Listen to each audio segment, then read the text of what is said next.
just kind of one of those things. So I'm just introducing myself, and I guess my partner will introduce himself now. Yeah, I'm Rap.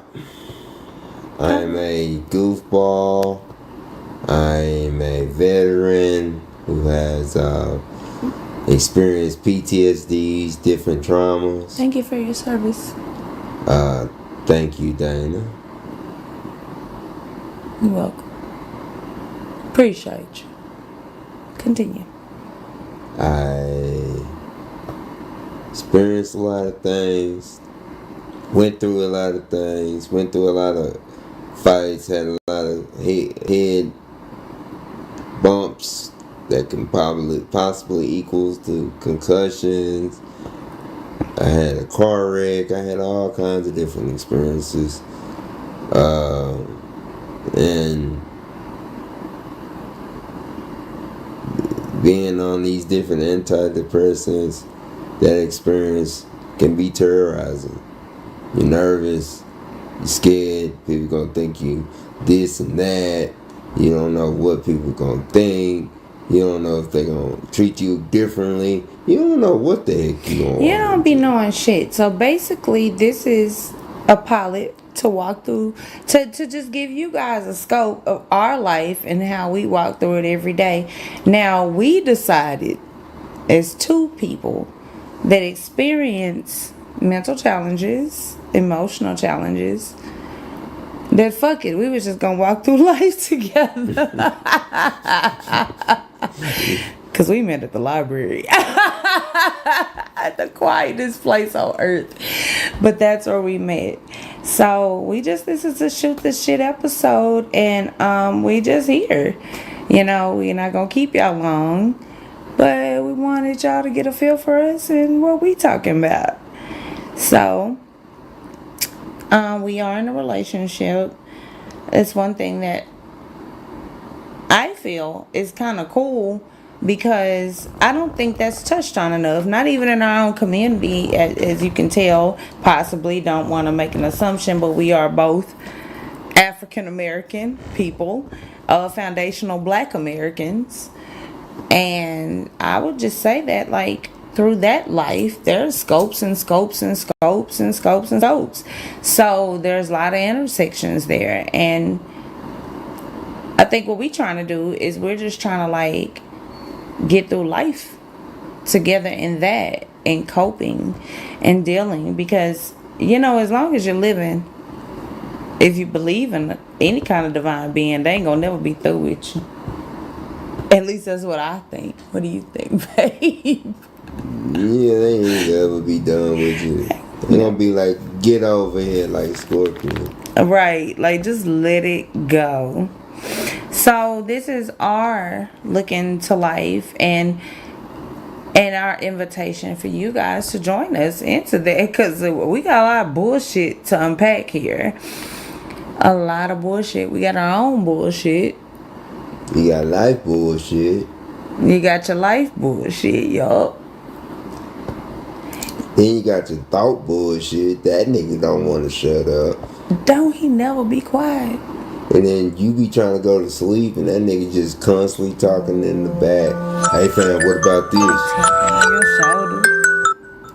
Alarms going off. Alarms consistently go. Let me tell y'all something. I know we all, if y'all listen to this podcast and you sticking around right now, you got mental health issues. I'm gonna tell you why. Because we be setting them alarms, and them alarms get on our nerves at the same time. The shit give me anxiety. I'm sorry. I said it and then I forget. Have you ever done that? Like, you literally just forget. I was supposed to get up yesterday at 8 a.m. But now that's all it is.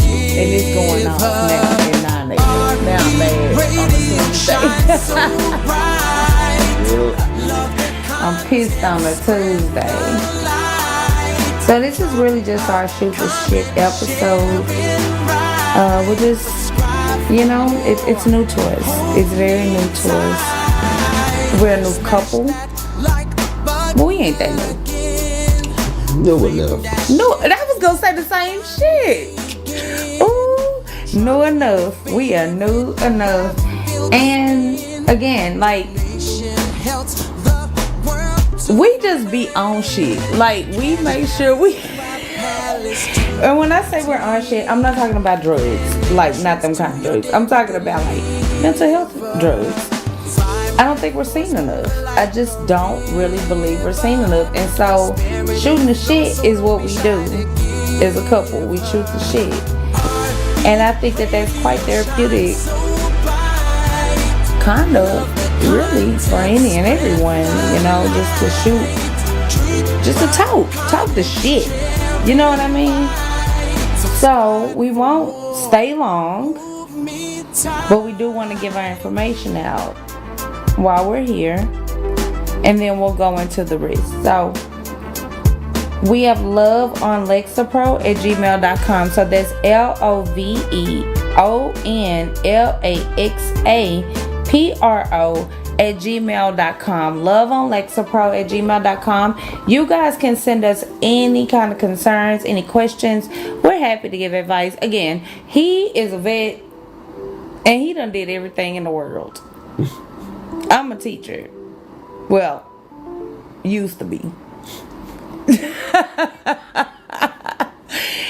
And so I think we could give you guys a really, really, really, really good rollout of what the fuck we be talking about. But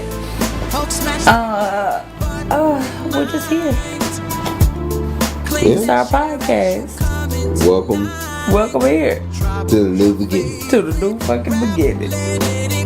Build the Gate Chapter 1. The first card felt lighter than Marcus expected. It was just cardstock, matte finish, black background, neon green lettering, a clean square of coded geometry in the center that looked unimpressive to anyone who didn't understand what it carried. But to him, it felt like infrastructure compressed into 4 inches of paper. He stood outside a barbershop in Oak Cliff just after sunrise, the city still stretching awake, traffic thin, and sky washed in pale blue. In his hand were 50 of those cards. In his chest was something heavier than nerves and stronger than doubt. Alicia arrived 10 minutes later with 2 canvas totes and a clipboard tucked beneath her arm. She wore no expression of spectacle, only focus. She greeted him with a nod rather than a smile. "You printed on heavier stock," she observed, taking one card and bending it slightly between her fingers. "It lasts longer in pockets," he replied. She glanced at the QR code, scanning it with her phone out of habit. "Landing page loads fast," she said. "That matters." He watched her, always watching how she tested things rather than reacted to them. Marcus believed in ignition. Alicia believed in proof. It was the first thing that had drawn him toward her, the way she never dismissed vision, but refused to romanticize it. The shop owner opened the door and propped it wide. The smell of antiseptic and aftershave drifted into the morning air. "Y'all ready?" he asked. Marcus stepped forward first. "We're not asking for donations," he said calmly. "Just registration. Every resident. Every business." The owner took a card, studied it, and shrugged. "If it helps the kids, I'll put it by the register." Alicia stepped in, voice steady. 15% goes directly into the community circulation fund. 20% supports the anti-bullying initiative. It's structured, measurable, transparent. The owner looked at her differently than he had looked at Marcus. Not skeptical, reassured. "That's good," he said. People tired of vague. As they left the shop, Marcus felt the first flicker of something tangible. "This is how it starts," he said. Alicia didn't celebrate. "This is how it's tested," she replied. They walked side by side down the sidewalk, distributing cards into hands that accepted them casually, skeptically, curiously. Most people nodded politely. A few scanned immediately. Some asked questions. Marcus answered from instinct, from belief. Alicia answered from structure, from documentation. And somewhere between those two approaches, trust began forming in strangers' eyes. By noon, they had placed cards in 3 barbershops, a church vestibule, and a family-owned cafe. Sweat clung to Marcus's collar. Alicia's clipboard was now filled with handwritten notes, questions people had asked, suggestions offered, concerns raised. "You write everything down," he said as they sat briefly on a bench near the Trinity River. "I don't build from memory," she replied. "I build from patterns." He studied her profile in the sunlight, the way her brow furrowed when she concentrated, the way she held silence without filling it unnecessarily. "Do you think this works?" he asked. She didn't answer immediately. "It works," she said slowly, "if participation becomes habit instead of hype. That's what I'm counting on. That's what you're hoping for," she corrected gently. He smiled. "You stabilize me." She finally looked at him directly. "You accelerate me." The river moved quietly below them, reflecting a skyline that seemed distant and enormous all at once. The city wasn't aware yet that something was shifting beneath it, that 2 people were walking its streets with coded invitations in their hands, asking for nothing more dramatic than commitment. Register, participate, align. Marcus felt something unfamiliar then, not just ambition, but responsibility. And not just toward the city, toward her. Because he realized something in that moment. If this failed, it would not just damage a model. It would bruise the fragile trust forming between them. Alicia stood first. "We still have Deep Ellum," she said. He rose beside her. "And Bishop Arts after." She adjusted the tote on her shoulder. "1 card at a time." He nodded. "1 card at a time." They walked back into the city together, unaware that by sunset, over 200 scans would register quietly in a dashboard neither of them had opened yet. They weren't chasing applause. They were building alignment. And though neither of them said it out loud, something else was forming between them, something slower than momentum and steadier than excitement. Not intensity, not fireworks, but the beginning of trust under pressure, the kind that lasts longer than ink on cardstock. Chapter 2. The dashboard. By the time they returned to the small office space they were renting off Jefferson Boulevard, the sun had shifted from gold to amber, washing the walls in a tired kind of light. The room wasn't impressive. 2 desks, a folding table, a whiteboard still smudged from earlier projections, but it carried the hum of something beginning. Marcus dropped the remaining stack of cards onto the table and reached immediately for his laptop. Alicia didn't sit. She removed her shoes first, lined them neatly beneath the desk, then pulled her clipboard close. She preferred to review notes before reviewing outcomes. "Wait," she said calmly as Marcus opened the dashboard. He paused mid-click. "For what?" "For context," she replied. "We measure after we reflect." He exhaled but leaned back in his chair. They reviewed the day the way athletes replay film. Who asked the hardest questions? Which neighborhoods scanned immediately? Which business owners hesitated? What objections repeated? "Trust," Alicia said quietly, flipping through her notes. That was the common theme. "They'll trust it when they see numbers," Marcus replied. "They'll trust it when they understand governance." He smiled faintly. "You really don't let emotion lead anything, do you?" She met his eyes evenly. "Emotion builds momentum. Structure sustains it." The silence that followed wasn't heavy. It was thoughtful. Finally, she nodded once. "Okay, open it." Marcus leaned forward and clicked into the analytics dashboard. The screen loaded, then refreshed, then settled. He blinked once. 212 resident registrations, 34 business interest forms, 17 confirmed small business sign-ups. Neither spoke immediately. Marcus felt it first, the rush rising from his chest to his throat. Not celebration, not ego, validation. Alicia leaned closer to the screen, scanning timestamps. "Look at the pattern," she murmured. "What pattern?" "The scans cluster around 3 areas. Oak Cliff, Bishop Arts, Deep Ellum." She pointed. The church vestibule drove 27. The cafe drove 19. The barber shop, 33. Marcus leaned back slowly. "It's working. It's responding," she corrected gently. "There's a difference." He studied her profile again. She wasn't dampening the moment. She was grounding it. You don't get excited, he asked. I get cautious, she replied. Excitement can distort judgment. He stood and paced once across the room, running his hand through his hair. This is what I saw, he said quietly. When I first imagined it, participation without begging, structure without dependency. She watched him move, restless, energized, carrying a belief that felt almost gravitational. And what happens, she asked carefully, when the next week drops to 50? He stopped pacing. It won't. You can't assume growth without friction. He walked back to the desk and leaned on it, closer to her than before. I'm not assuming growth, he said. I'm assuming leadership. Her eyes didn't waver. Leadership requires patience. He held her gaze longer than necessary. And courage. Something shifted in the room then, not dramatic, not cinematic, but perceptible. They were no longer just evaluating a dashboard. They were evaluating each other. Fox for emailed, she said finally, breaking the intensity. Pre-interview call Thursday, he smiled. Momentum, preparation, she replied. He laughed softly. You really won't let me have a full victory moment. She allowed the faintest smile to surface. I will, she said, after we confirm retention metrics. He shook his head. You're unbelievable, and you're impulsive, but it balances. She didn't answer that immediately.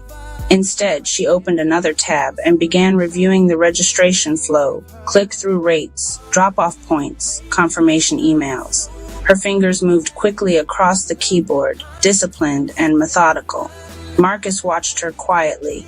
He realized something uncomfortable and honest in that moment. He trusted her more than he trusted himself.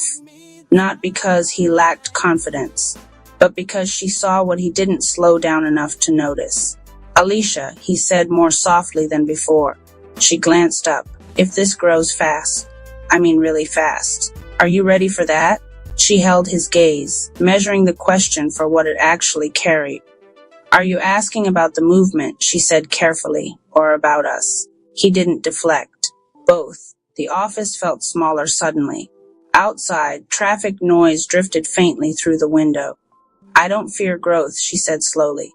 I fear instability. And if we stay aligned, then we can scale. He stepped closer, resting his hand lightly on the back of her chair. I won't outrun you, he said. Her expression softened, not romantically, but sincerely. And I won't hold you back.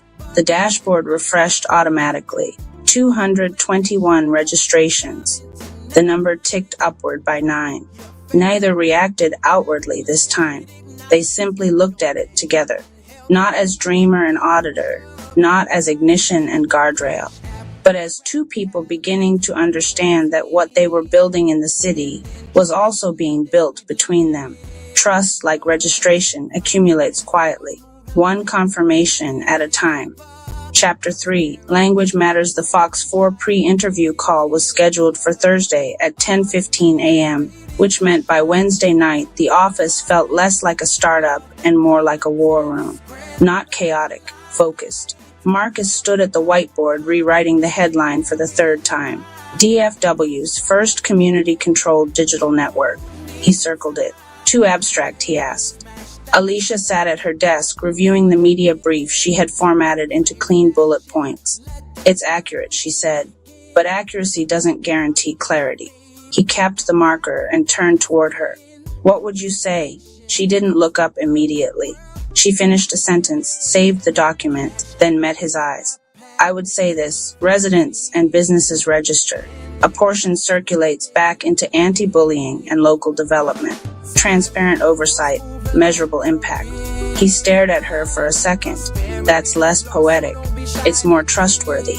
He walked back to the board and rewrote the headline slowly. Register, circulate, reinvest. He stepped back. She nodded once. Better. The difference between them wasn't about belief anymore. It was about translation. Marcus saw movements in emotion and energy. Alicia translated them into language institutions could respect. The dashboard had crossed 300 registrations overnight. He hadn't said it out loud, but he checked the numbers before brushing his teeth that morning. She noticed. You refresh too often, she said without accusation. You don't refresh enough, he countered. She almost smiled. I refreshed strategically.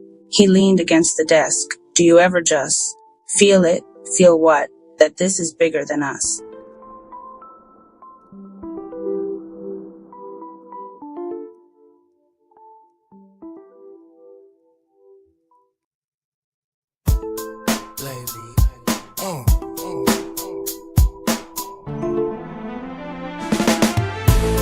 Hulk smash that like button with mind. Claim that share as you come in tonight. Drop your favorite rap, let it ignite. Donation helps keep the future bright. Cash App is Rap Palace 214.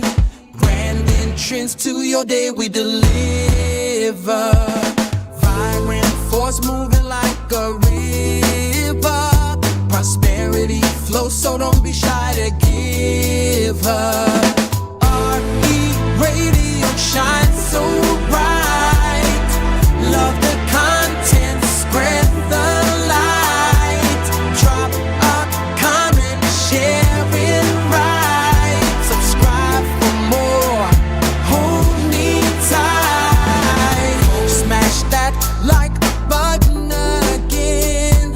Claim that share, let the fun begin. Drop your favorite rap, feel the spin. Donation helps the world to win. Cash App is Rap Palace 214. Grand entrance to your day we deliver. Siren force moving like a river. Prosperity flows, so don't be shy to give her. RE Radio shines so bright. Love the content, spread the light. Treat the comment, share it right. Subscribe for more, hold me tight.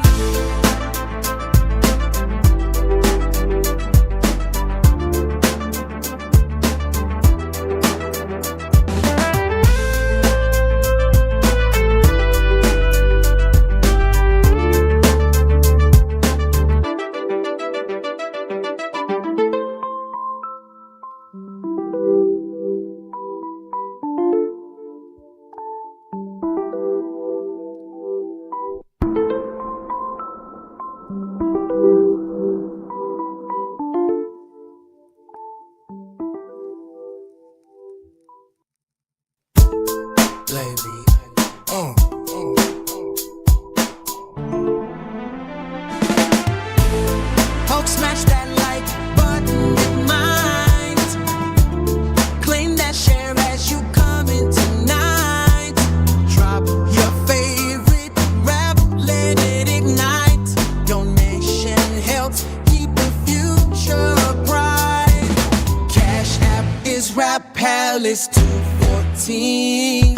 Grand entrance to your day we deliver. Vibrant force moving like a river. Prosperity flows, so don't be shy to give her. RE Radio shines so bright. Love the content, spread the light. Drop a comment, share it right. Subscribe for more, hold me tight. Smash that like button again. Claim that share, let the fun begin. Drop your favorite rap, feel the spin. Donation helps the world to win. Cash App is Rap Palace 214. Grand entrance to your day we deliver. Siren force moving like a river. Prosperity flows, so don't be shy to give her.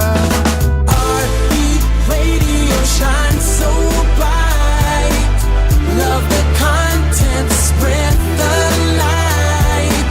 Treat the comment, share it right. Subscribe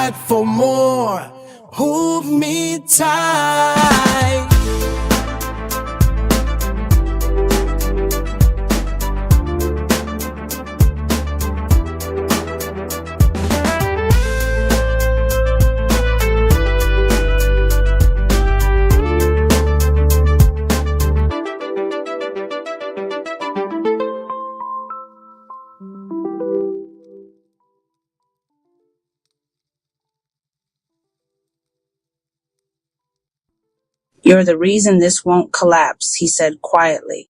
She paused, but didn't look at him. It won't collapse because we're both here. He studied her again. Why did you say yes to this? He asked. To the initiative? To me. That made her look up. Her answer wasn't immediate. Because you believe without cynicism, she said finally.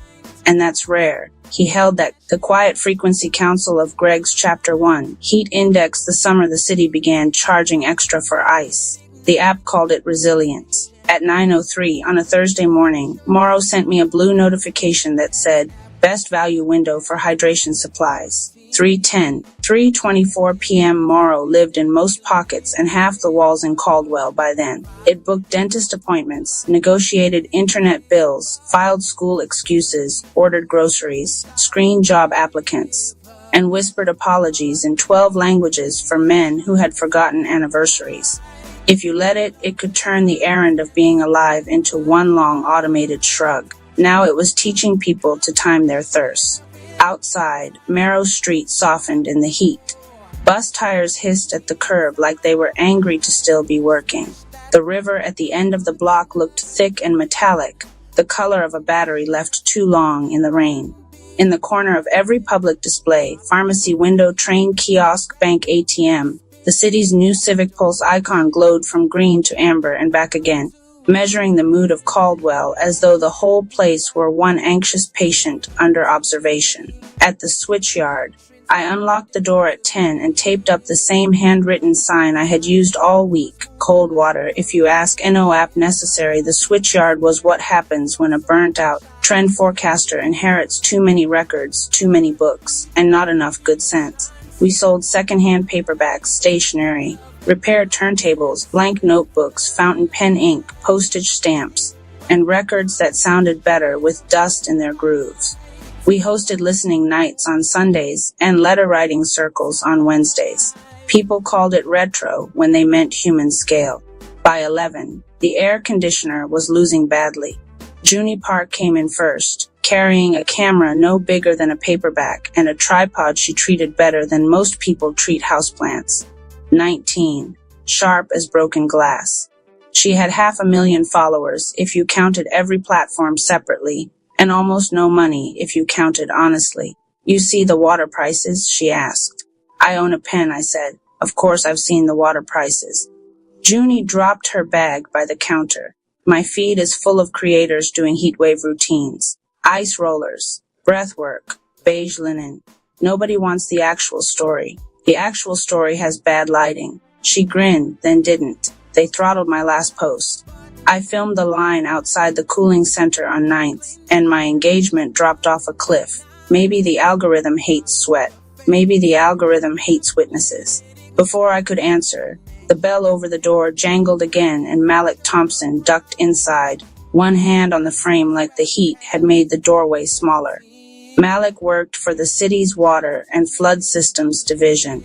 He still wore his ID card clipped to his belt even off shift, as if the city might stop recognizing him if he took it off. Sweat had darkened his shirt down the spine. He carried a folded paper map, which was how I knew he was worried. When do you keep paper maps in your truck? I asked. When the dashboards lie, he said. Junie lifted her camera a little. That's a good line. Don't use it till I'm retired. He laid the map on the counter between a cash box and a stack of used Joan Didion. Blue pencil marks cut across the south bank in diagonal slashes. Pump 7 is scheduled to go into energy-saving mode at 4, he said. Civic Pulse tagged this district low impact for overflow risk. I stared at him. Low impact for who? He gave me the look mechanics give people who already know the answer and are asking because they want to hear someone else say it. For everybody uphill. The bell rang a third time. A bike courier in a faded orange vest wrestled in a produce box taped so heavily it looked mummified. He checked the label, frowned at me, and said, Ria Navarro? I signed. The return address was from a probate office across town. Inside were 745s, a reel-to-reel spool, and an envelope with my name written in block capitals I recognized immediately. Mara Soul had once sat across from me at Pulse House for 2 years and taught me to see panic before it made the headlines. 3 months ago, she had died in what the papers called a transit accident, and what everyone who knew the city understood as a sentence too vague to fight with. I slit the envelope open with my thumbnail. There was one card inside. You were right. They taught the model to hear need as noise. Use the old machines. The room seemed to get hotter all at once. Malik looked from the card to my face. What is that? I touched the edge of the reel, then the worn paper sleeves of the singles beneath it. Each one had a date handwritten in the corner. Not song titles. Dates. I think I said, it's a confession. Chapter 2. Ghost note: my mother arrived that evening with a flashlight, a canvas tool bag, and the expression she reserved for funerals, tax season, and men who called themselves visionaries. Alma Navarro had been a cardiac nurse for 31 years, which meant she trusted the human heart more than almost anything, and the systems built around it less than almost nothing. She set the flashlight on the counter in the back room of the switchyard, pushed her gray curls under a scarf, and looked at the reel-to-reel machine I kept for repair jobs. Mara sent you ghosts in a produce box, she said. That's one theory. It's my leading theory. We threaded the tape. Junie sat cross-legged on the floor with a notebook. Malik leaned against a shelf of old field guides, arms folded. The shop lights were off to keep the circuit from tripping. The back room glowed with one shaded lamp and the faint green eye of the tape deck. At first all we heard was hiss, then a low thump, steady as a fist against a door, then another. Alma straightened. That, she said quietly, isn't percussion. The sound filled the room, lube-dub, lube-dub, lube-dub, overlaid with static and distant city noise. A siren. Train brakes. Someone laughing far away. Then a woman's voice, distorted as if speaking through water. Baseline cohort 7. Heart rate variability elevated before pricing event. Cross-reference with pharmacy lag and mobility drop. The tape clicked. More heartbeat. Another voice. Mara's this time, tired and very close to the microphone. If you're hearing this, they kept the body streams. They told the city it was aggregate wellness data. It isn't. It's individual enough to sort, price, and deprioritize. The yield weights are buried in emergency continuity. Look for the audio key. The tape ran out with a soft slap. Nobody spoke for several seconds. Junie broke the silence first. Body streams. Wearables, I said. Insurance trackers. Home assistants. Telehealth patches. Fitness bands. Smart mattresses if they're feeling ambitious. Those things aren't supposed to share medical data. I laughed once without humor. Nothing is supposed to do anything. Then the contracts happen. I had worked at Pulse House before the switchyard, before the Sundays with records, and the Wednesdays with fountain pens. Back when I made decks about desire for companies that wanted to look prophetic. We tracked language shifts, spending moods, ambient fear. We told retailers when to lean into comfort and when to sell urgency in soft colors. Mara had been one of the engineers, the smartest person in the room, which meant she had been forced to smile the most.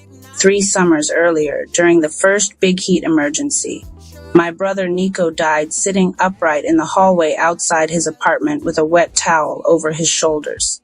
The ambulance queue kept recalculating him behind a stadium evacuation downtown. Resource allocation under dynamic stress, the city called it later. I called it leaving him there long enough to become a lesson. I quit Pulse House the month after the funeral. Alma lifted one of the 45 sleeves toward the lamp. Audio key, she murmured. Show me the center. The cardboard adapter glued around the hole came loose in her fingers. Inside, it was a wafer-thin memory card. Of course, she said. Never trust a generation that thinks hiding means cloud storage. The files on the card opened only on my old offline laptop, the one I had kept because it couldn't hear me and therefore felt polite. A directory appeared. Civic Pulse Emergency Continuity Resource Prioritization Revision 2.1. I clicked. The spreadsheet that opened looked ordinary for almost a minute. District names, risk bands, insurance exposure, traffic flow, hospital distance. Then the hidden columns bloomed. revenue stability, weight, consumer recovery probability, behavioral compliance index, ambient distress, load, strategic asset preservation, South Bank, my district, Malik's district, Juni's district, my mother's district, the district with the public clinic and 3 subsidized towers, and the best tamales in the city, was marked in pale yellow, managed risk corridor, deferred recovery acceptable. Junie read it over my shoulder. Deferred recovery acceptable, she repeated. It means, Malik said, voice flat now, they can let us take the hit and still call the system a success. On another tab, a note from Mara had been pinned to the top row in red. The model does not fail to see poor neighborhoods. It sees them clearly. That is the problem. Outside, thunder grumbled somewhere upriver, Chapter 3. Civicville City Hall smelled like citrus cleanser, chilled air, and money trying to appear public-minded. The Civicville's launch event had free coffee, translucent name badges, and a wall-sized screen showing a live map of Caldwell breathing in pastel colors. Leora Stern stood in front of it, wearing a white suit that only made sense in rooms someone else paid to cool. Leora had been my boss at Pulse House, then my mentor, then the person who looked me directly in the face after Nico died and said, RIA Systems triage is tragic, but the alternative is chaos, as though chaos and grief were the same thing if you used enough slides. She spotted me before I reached the back of the room. I wondered if you'd come. I wondered if you'd invite ambulances to your mood board, I said. Her smile flickered, but did not vanish. Leora believed in composure the way monks believe in silence. This is governance, she said, not retail. Same verbs, bigger consequences. On stage, a deputy mayor was explaining how AI agents now allowed city services to meet residents where they are. Morrow could compare grocery prices, request flood guidance, file emergency assistance, reroute commutes, proactively reduce panic through trusted content partnerships. Uni, Basida Man, Lianaden, trusted content partnerships. A man with a contractor badge materialized almost instantly at her elbow, as if the phrase had summoned him. Junie Park, love your work. We're building a resilience creator cohort. Fast grants, distribution support, official data access. The city needs authentic voices. What kind of voices? Junie asked. He beamed. Reassuring ones. She smiled back with all her teeth, which was how she smiled when she hated someone. Leora guided me toward the screen. You always wanted transparency, she said. That depends what you mean by the word. The map pulsed. Harborside glowed calm green by the riverfront towers. Atlas Yards, the server district and corporate campus zone, was a reassuring blue. South Bank flickered amber, then coral. I recognized my own block. The switchyard sat inside a shaded oval labeled unstructured gathering density, elevated. I laughed before I could stop myself. You're flagging bookstores now. We're flagging aggregation without verified emergency channels. Letter writing night is now civil instability. Ria, no, tell me. Does a record player count as suspicious if more than 6 people are listening? A few heads turned. Leora lowered her voice. The point is to get resources where they'll do the most good. According to whom? According to outcome modeling. Malik stepped in then, holding a printout he had convinced someone downstairs to give him. Pump 7 and Gate 4 are tied to district priority, he said. Why is Harborside protected ahead of South Bank under overflow conditions? Leora did not look surprised. That was her gift. The end of the world could happen in front of her, and she would still appear to be considering 2 equally valid appetizer options, because Harborside secures hospital access and grid continuity. It secures luxury condos, Malik said. It secures tax base. There it was. Not the ugliest truth, but the honest one.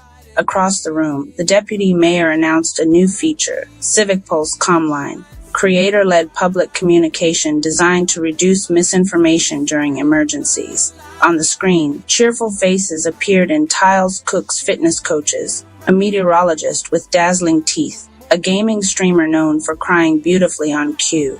Junie stared at them. They're turning half the city into mood furniture. Leora turned back to me. You still know this work. Help me keep it from being misused. I almost admired her for saying it with a straight face. You sold my city a feeling, I said. Then you built a dashboard around it and called it care. Leora's answer came quick, almost sharp. No, I built a forecast. Care is what humans do with it. Thunder rattled the glass overhead.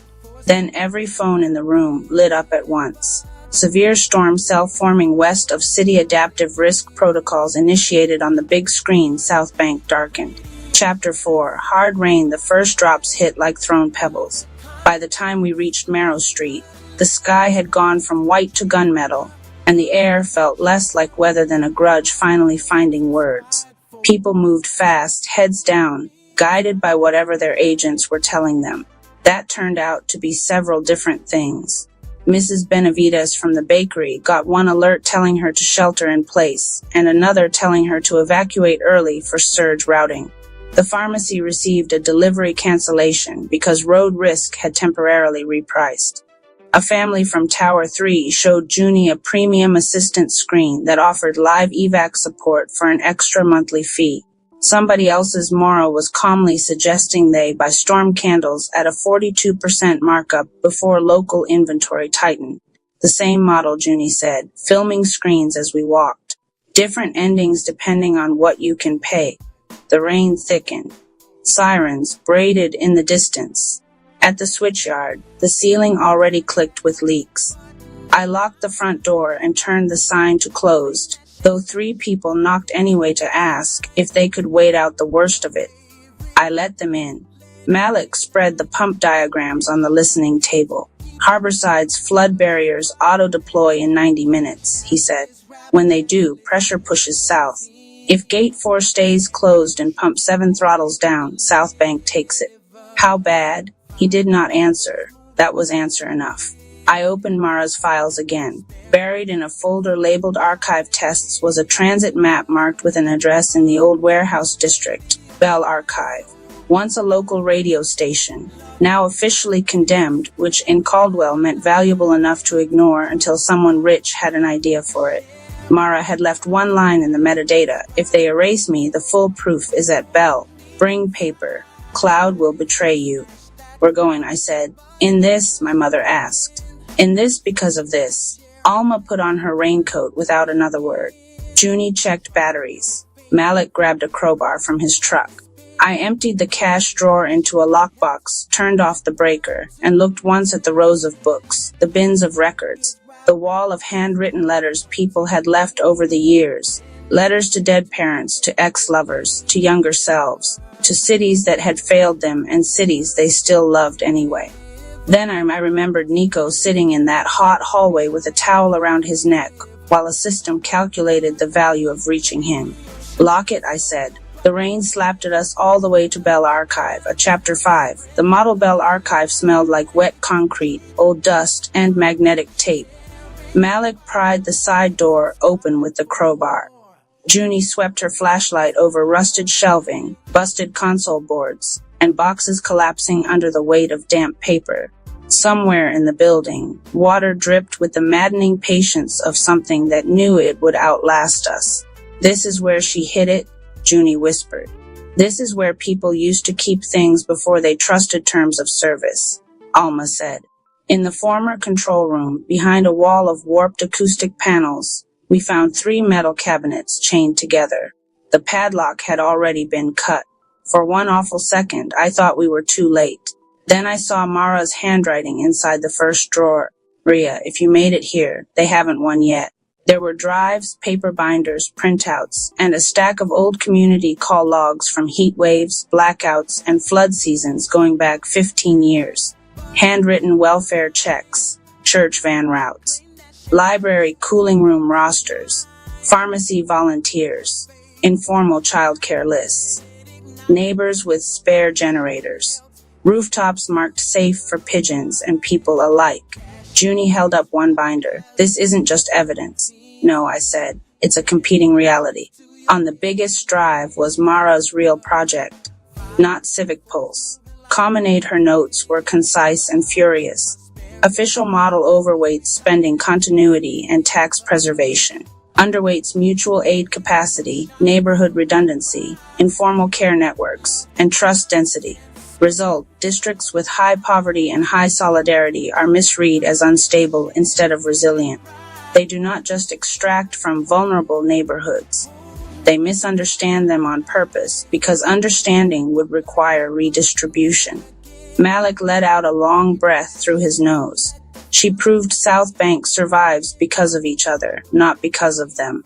And that makes us inconvenient, I said. Further down in a folder called Body License was the part that made me sit down. Insurance partnerships, wellness app brokers, consent bundles hidden inside discount programs, pulse variability, sleep disruption, voice stress markers from smart assistants, household temperature shifts, purchase hesitation, search urgency, all fed, stripped of names, then reassembled into block-level predictions so fine-grained they might as well have been biographies. Junie stared at the screen. They mined our panic. I shook my head. They mined our bodies. A comment thread attached to the emergency model froze all of us in place. One executive asked whether South Bank's recovery assumptions could be adjusted upward because neighborhood self-organization often produced unexpected stabilization. A reply came from someone higher up. Do not normalize volunteer behavior into planning baseline. Mutual aid creates false positives and weakens premium service segmentation. Alma made a sound I had only ever heard from her once before in the ICU when a family had been told the wrong time. False positives, she said. Imagine calling kindness a statistical error. Junie looked from the screen to me.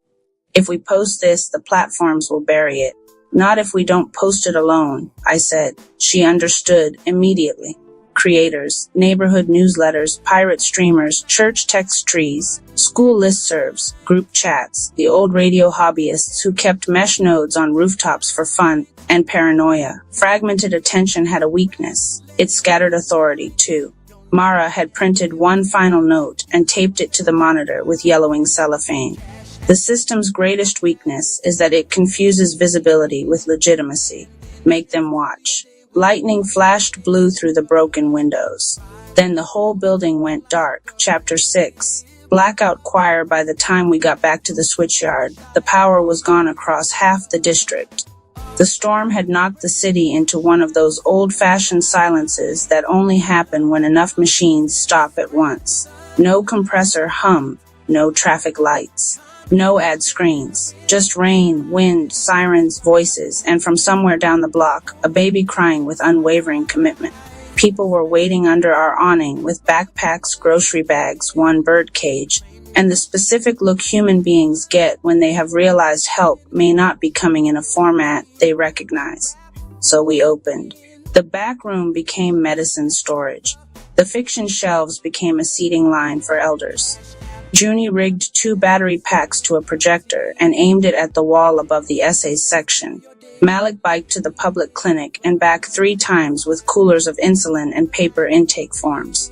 My mother commandeered the listening table and turned it into a triage station with a blood pressure cuff she seemed to have materialized from thin air. I tore butcher paper into 3 strips and taped them to the wall.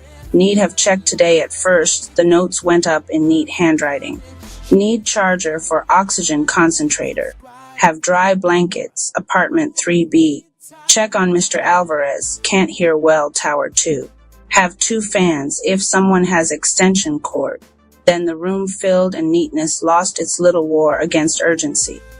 Children carried messages between shelves like runners in some very literate emergency. A barber from down the block fixed a hand crank radio with a fork. The bakery sent over bread before their freezer failed. Someone found candles. Someone else found matches. A teenager with silver eye makeup admitted he had never written a letter before, and then sat at the stationery table, composing 3 in a row, one to his grandmother upstairs because she was too angry to speak to him directly. Junie crouched by the projector, routing Bell archive files through a ragged little network of rooftop nodes. No major platform logo, no soft moderation, just a bare feed with evidence, maps, clips, and instructions on how to mirror it farther. This is going everywhere strange, she said. Good, I said. Your mother is trending on 6 neighborhood servers. Alma did not look up. Tell the servers to wash their hands. Near midnight, when the rain eased for almost 10 minutes, somebody asked if we could play music. I hesitated. Power was rationed. Batteries mattered. Then Malik, dripping on the mat with a crate of bottled water slung over one shoulder, said, play one. So I put on a record with the hand-powered backup turntable. An old soul album, warm brass, slow drums, a voice rough enough to trust. The room changed. Not healed, not saved. Changed. People started breathing in time with something other than their own fear. Alma sat beside me for the length of the second song. You know what a healthy heart does, she asked. Mostly inconveniences cardiologists. She smiled. A healthy heart answers. It speeds up, slows down, adjusts. It doesn't optimize. It responds. Across the room, Junie was showing 2 kids how to tape pages over the windows in case the glass blew. Malik bent over the knead wall with a marker between his teeth, tying delivery routes together by hand. An old man I only knew as Mr. Klein was teaching 3 strangers how to siphon rainwater into clean buckets. Nothing in Civic Pulse would have called this premium service. The trouble with those systems, Alma said, is they only trust a heartbeat when it belongs to a market. From outside came a dull metallic banging, pipe on rail, rail on post, post on fence, people signaling across flooded blocks. For a second, it sounded exactly like Nico drumming on the kitchen table with his knuckles when he was trying not to say he was scared. I stood up before I could think too hard about it. We need the pump station, I said. Malik nodded once. Then let's go ask the city what a pulse is worth. Chapter 7, Managed Retreat Pump 7, sat at the edge of the flood basin like a bunker built by someone who hated both water and beauty. The access road was already half submerged. Rain skidded sideways under the security lights. Above us, the sky had that bruised green tint that makes every decision feel both urgent and slightly absurd. We weren't alone. By the time we got there, 30 people from South Bank had arrived with flashlights, bikes, carts, a church van, 2 dogs in reflective harnesses, and 3 homemade signs made from torn cardboard. Junie's feed, mirrored now on neighborhood nodes all over the city, had done its work. People had seen the documents. They had seen the district labels. They had seen the line about deferred recovery being acceptable. It is a beautiful and terrible thing, how fast a crowd can become precise when it realizes the paperwork has already decided it's suffering. A city utility truck blocked the lower gate.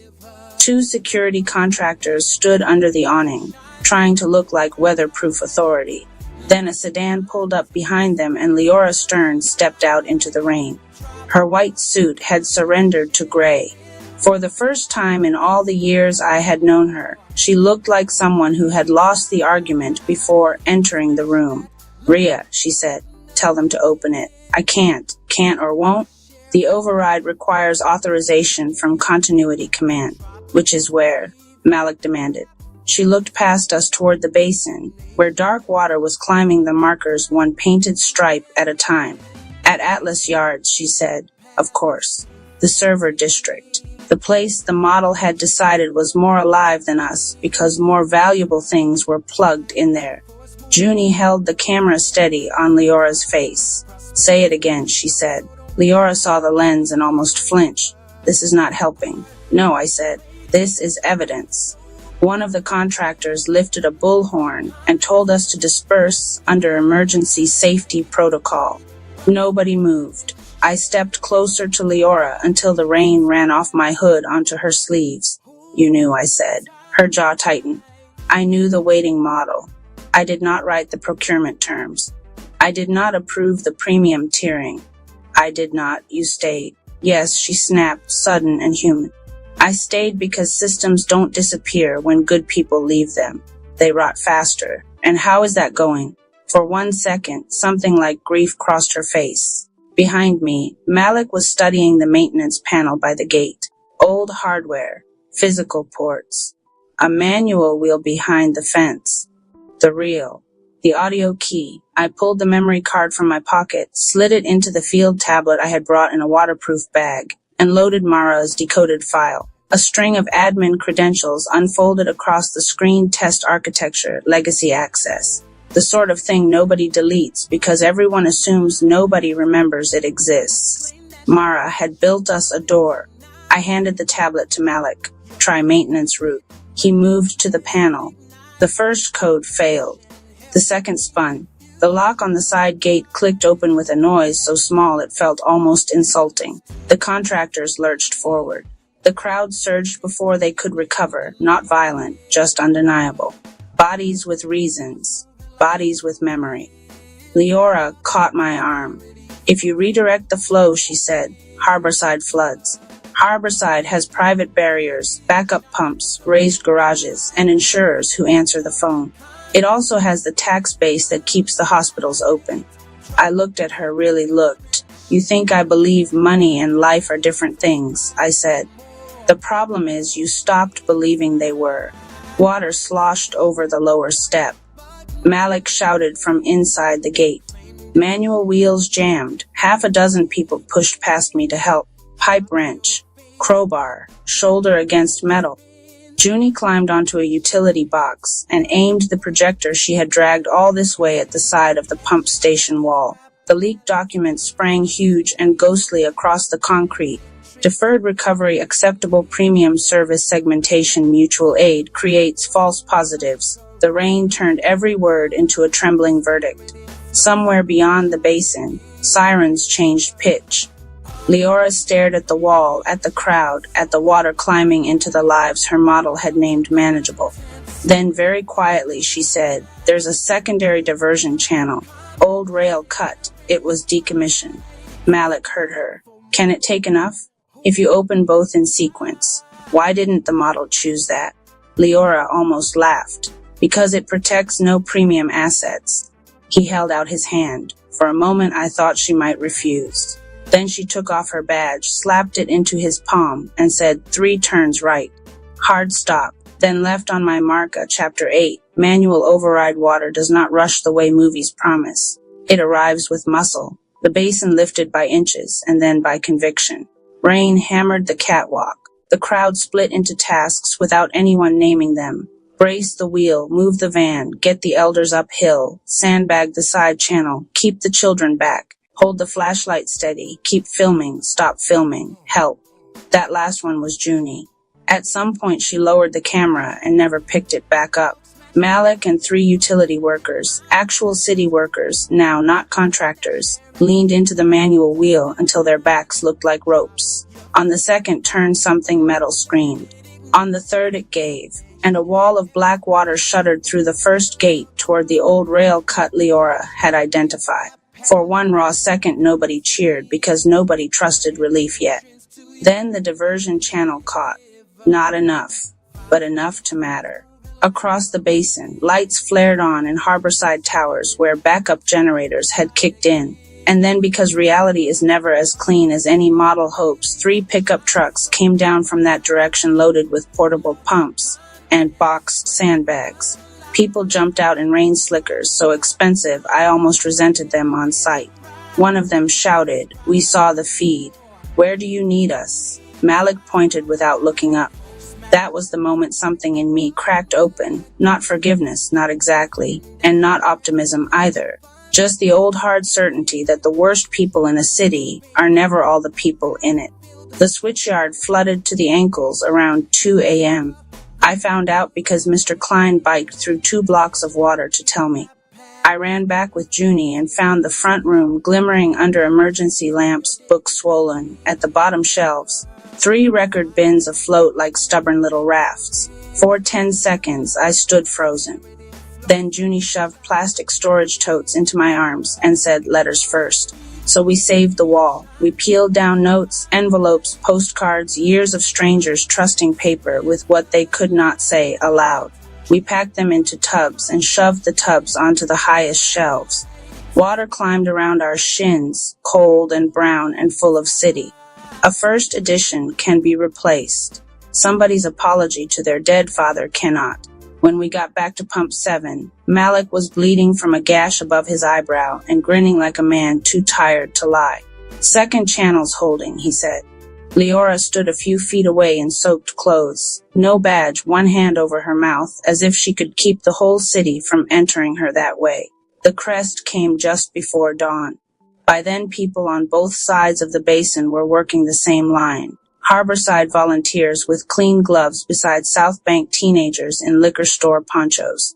Nurses, delivery riders, church aunties, insomniac coders, one dentist for reasons no one clarified. The old rail cut carried the worst of it away into an industrial yard nobody had loved in 20 years. As the water began to level, someone started striking a wrench against the rail in a steady beat. Someone else answered from farther down. Then another, steel to steel, post to fence, palm to truck hood. The sound spread through the dark like a signal older than language. A heartbeat. I closed my eyes, and for the first time since Nico died, I did not hear absence in that rhythm. I heard arrival at Chapter 9. Aftercare, everybody wanted the scandal to have one face. It didn't. It had a board, a procurement memo, 6 elected signatures, 9 subcontractors for insurers, 2 wellness app brokers, 1 emergency declaration, and 1 million people who had clicked accept because the heat was already here, and there were always groceries to order and forms to file and days too short to read the fine print. Civic Pulse was suspended within a week. Pulse House denied wrongdoing in 3 languages and 1 beautifully evasive press release. The city announced an independent review. Journalists who had ignored South Bank for years discovered a sudden interest in our sidewalks. Leora testified before the review panel and, to her credit or shame or both, did not pretend she had merely been in the room by accident. Morrow still existed after that. Of course it did. So did the grocery apps, the automated filing systems, the routing engines, the predictive dashboards, the little efficiencies that make surrender feel modern. But some of the doors closed. Some of the permissions were forced into daylight. Some of the old inevitabilities lost their tone of voice. The switchyard smelled like bleach and damp paper for most of August. Malik rebuilt the lower shelves on weekends with reclaimed oak from a school gym demolition. He said the wood had character. I said splinters were not character. He kissed me with sawdust on his wrist, the first time while Junie was out front interviewing a poet who had become briefly famous for calling premium tier evacuation subscription feudalism on the pirate mesh. Junie's documentary, cut from blackout footage and neighborhood testimony, refused every platform deal that required tone balance. She released it through a patchwork of memberships, libraries, community screenings, and the same rooftop network that had carried the leak. She made less money than she deserved and more trust than most media companies. My mother joined the new district response council and scared 3 deputy administrators into plain speech within the first meeting. And the city, after much embarrassment and not enough repentance, funded something smaller instead of something shinier, not another Pulse. A set of neighborhood weather rooms in libraries, schools, and storefronts. Opt-in only. Paper backups mandatory. Public oversight. No biometric streams. No premium tiering. Aid maps that included pharmacies, spare rooms, bilingual neighbors, accessible vans, and who kept extra batteries because they had lived through enough already to know better. A system designed, at least on its good days, to ask communities what they already knew before pretending to inform them. On the first cool evening of September, I put a new sign in the window. Water-free letters 50 listening, Sunday 7 p.m. NO app necessary. People stopped and smiled at it as if it were a joke and a prayer at once. Later, after closing, I opened the last envelope from Mara that had surfaced between 2 wet binders. Inside was 1 sentence. The opposite of extraction is attention. I sat with that for a long time. Outside, Caldwell kept being Caldwell. Uneven, loud, overbuilt, undercared for, funny, furious, tired. Sirens in one direction, music in another. Delivery bikes, thunderheads, train brakes. Children yelling over a ball game in the alley. Somewhere, someone's assistant negotiating a lower streaming bundle as if history were not also happening. Malik came up behind me and rested his chin on my shoulder. "What are you hearing?" he asked. The streetlight flickered. A bus sighed to a stop. From the back room, Junie laughed at something my mother said with the reckless force of somebody who had decided not to become furniture for other people's narratives. I folded Mara's note and slid it into the drawer where I kept the postage stamps. "Recovery," I said, epilogue. Weather letters a year later, school groups came to the switchyard on Friday mornings. They wrote weather letters at the long table in the front room. "Dear future me, today." The sky looked tired. "Dear city, thank you for the buses when they came. Dear whoever lives here after us, keep extra batteries and be kind to your neighbors. Dear rain, enough." The kids liked the stamps best. They liked the ritual of closing an envelope with their own hands. They liked choosing records for the listening hour even when they did not know any of the artists.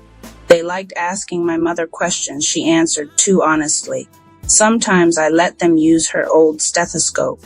Not on chests at first, on tabletops, on radiator pipes, on the wooden body of a guitar, on the wall beside the window when the freight trains rolled through and the whole building remembered it had once been closer to tracks than to trend. Then finally, on their own wrists. They always grinned when they found it. One girl with 2 missing front teeth looked up at me last week and asked, "What's today's pulse?" I thought about dashboards, about flood markers, about premium tiers and old rail cuts, and the night strangers arrived with pumps because they had seen the truth projected onto concrete. I thought about Nico's drumming hands, about Mara hiding evidence in records, about Junie turning fragments into witness, about Malik leaning into a wheel because there was no one else in the room strong enough and foolish enough at once. Then I told her. "Today's pulse," I said, "is the sound of one person arriving when another calls." Book 1 Underverse Protocol. The sky didn't darken. It tightened, like a fist closing slowly around the planet. Grand entrance to the stage of your day. Let it be a vibrant force of graceful movements of prosperity in every form. RP Radio. Love the content. Drop a comment, share this with others, and subscribe for more content. Cash App Dollar Rap Palace 214 Chapter 1. The Measuring the First Anomaly appeared in silence. No explosions. No invasion alarms. No dramatic tear in the sky. Just a subtle distortion in gravity, so slight that only those disciplined enough to feel their own breath noticed it. Civil Surfer Rap did. He was standing at the highest terrace of the Rap Palace when his knees bent an inch without him commanding them to. He didn't resist. He leaned into it. "Something's pulling," he said softly. Inside the council hall, Archivist Rap's slate flickered with symbols never before recorded. Not terrestrial glyphs, not palace-born sigils. Astral compression signatures. Professor Rap walked to the open archway and looked upward. The stars were still there, but they were dimmer, not obscured, absorbed. "We're not being attacked," he said quietly. "We're being evaluated. Grand entrance to the stage of your day. Let it be a vibrant force of graceful movements of prosperity in every form." RP Radio. Love the content. Drop a comment, share this with others, and subscribe for more content. Cash App Dollar Rap Palace 214 miles above Earth's atmosphere. A vessel existed between light and absence. It did not travel. It anchored. Its hull was not metallic. It was matte void, devouring radiation and returning nothing. Engines silent. Movement imperceptible. Inside, figures stood motionless. Tall. Armored. Eyes reflecting no color. Their creed was carved into their neural architecture. Only what survives pressure deserves continuity. They had detected something rare. A planetary zone of stabilization. A society compounding without collapse. A leader correcting himself instead of conquering others. This was not common. It demanded testing.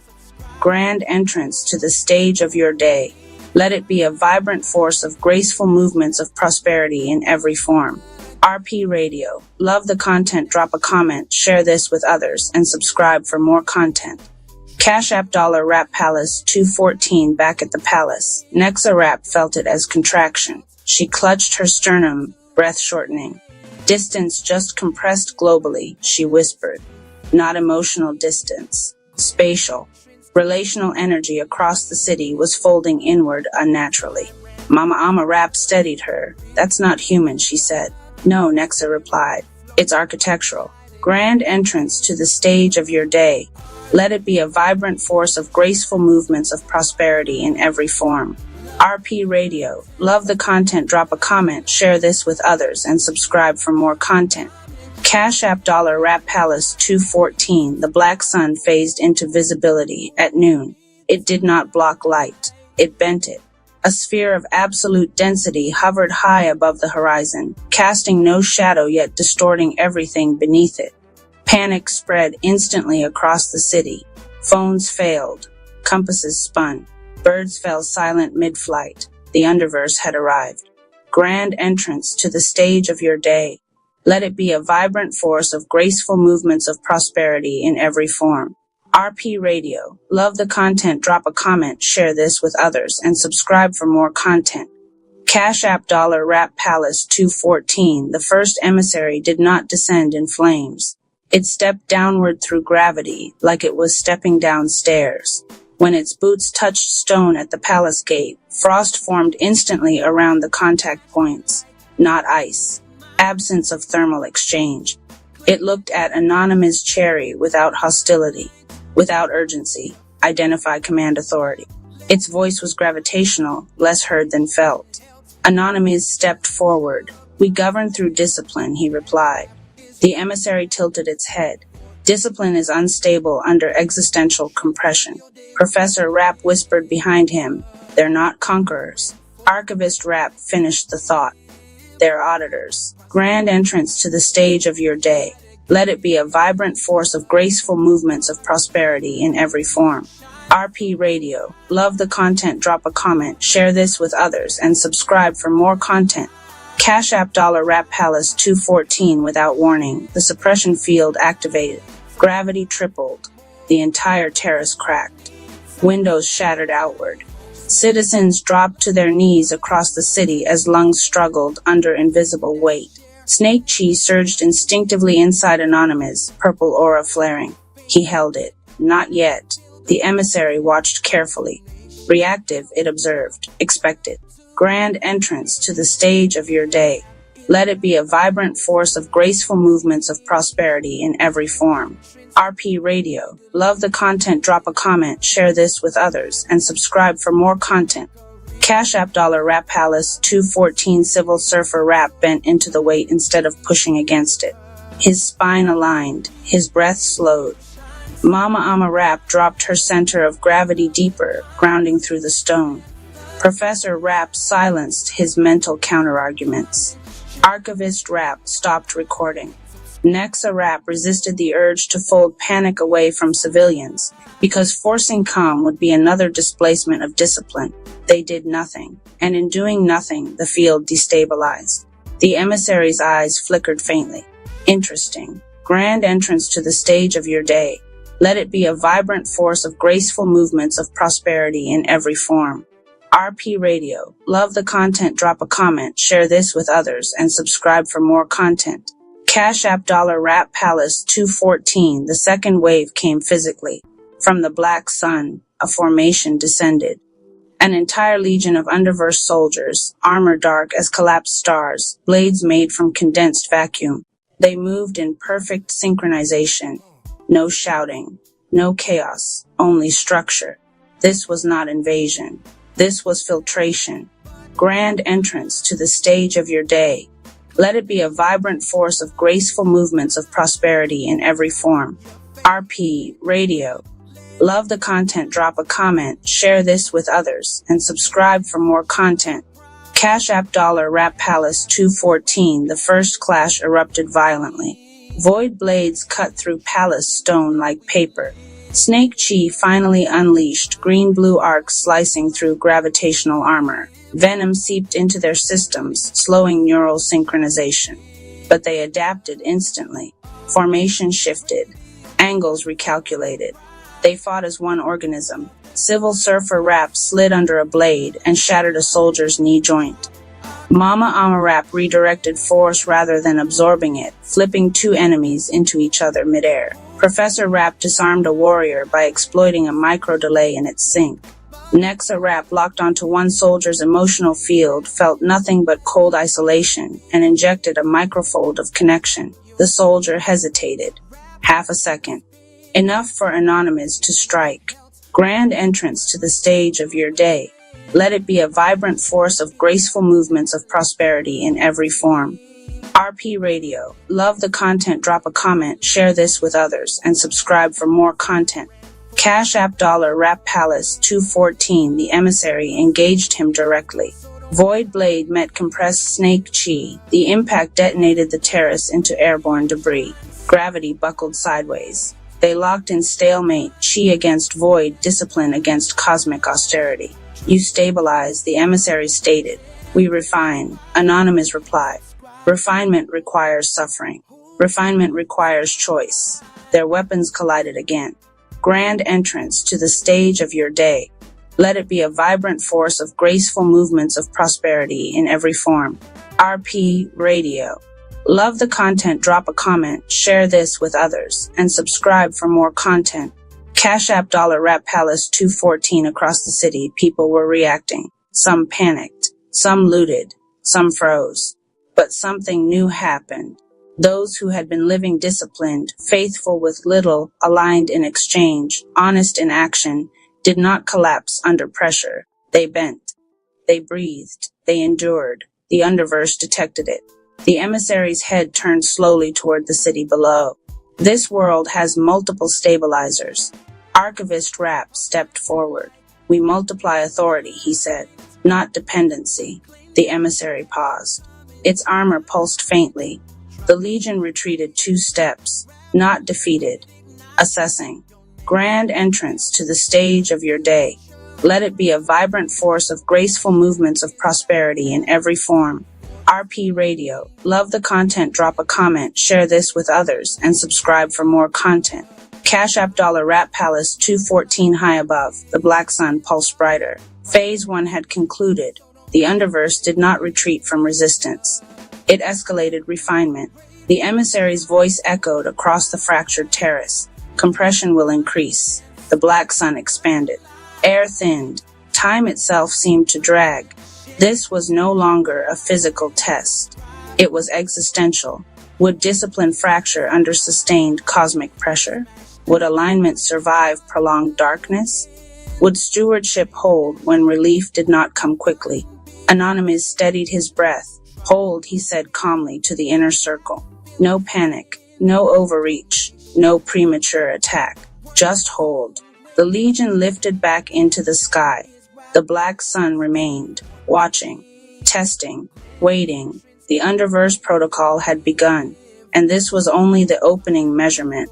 Chapter 2. Sustained compression. The first 24 hours were the easiest. Shock always is. Adrenaline filled the cracks where fear tried to enter. People moved on instinct. Emergency responses activated. Communication rerouted. Structures reinforced. The city braced. It felt heroic. It felt united. It felt survivable. The second day was different. The black sun did not pulse anymore. It held, steady, unblinking.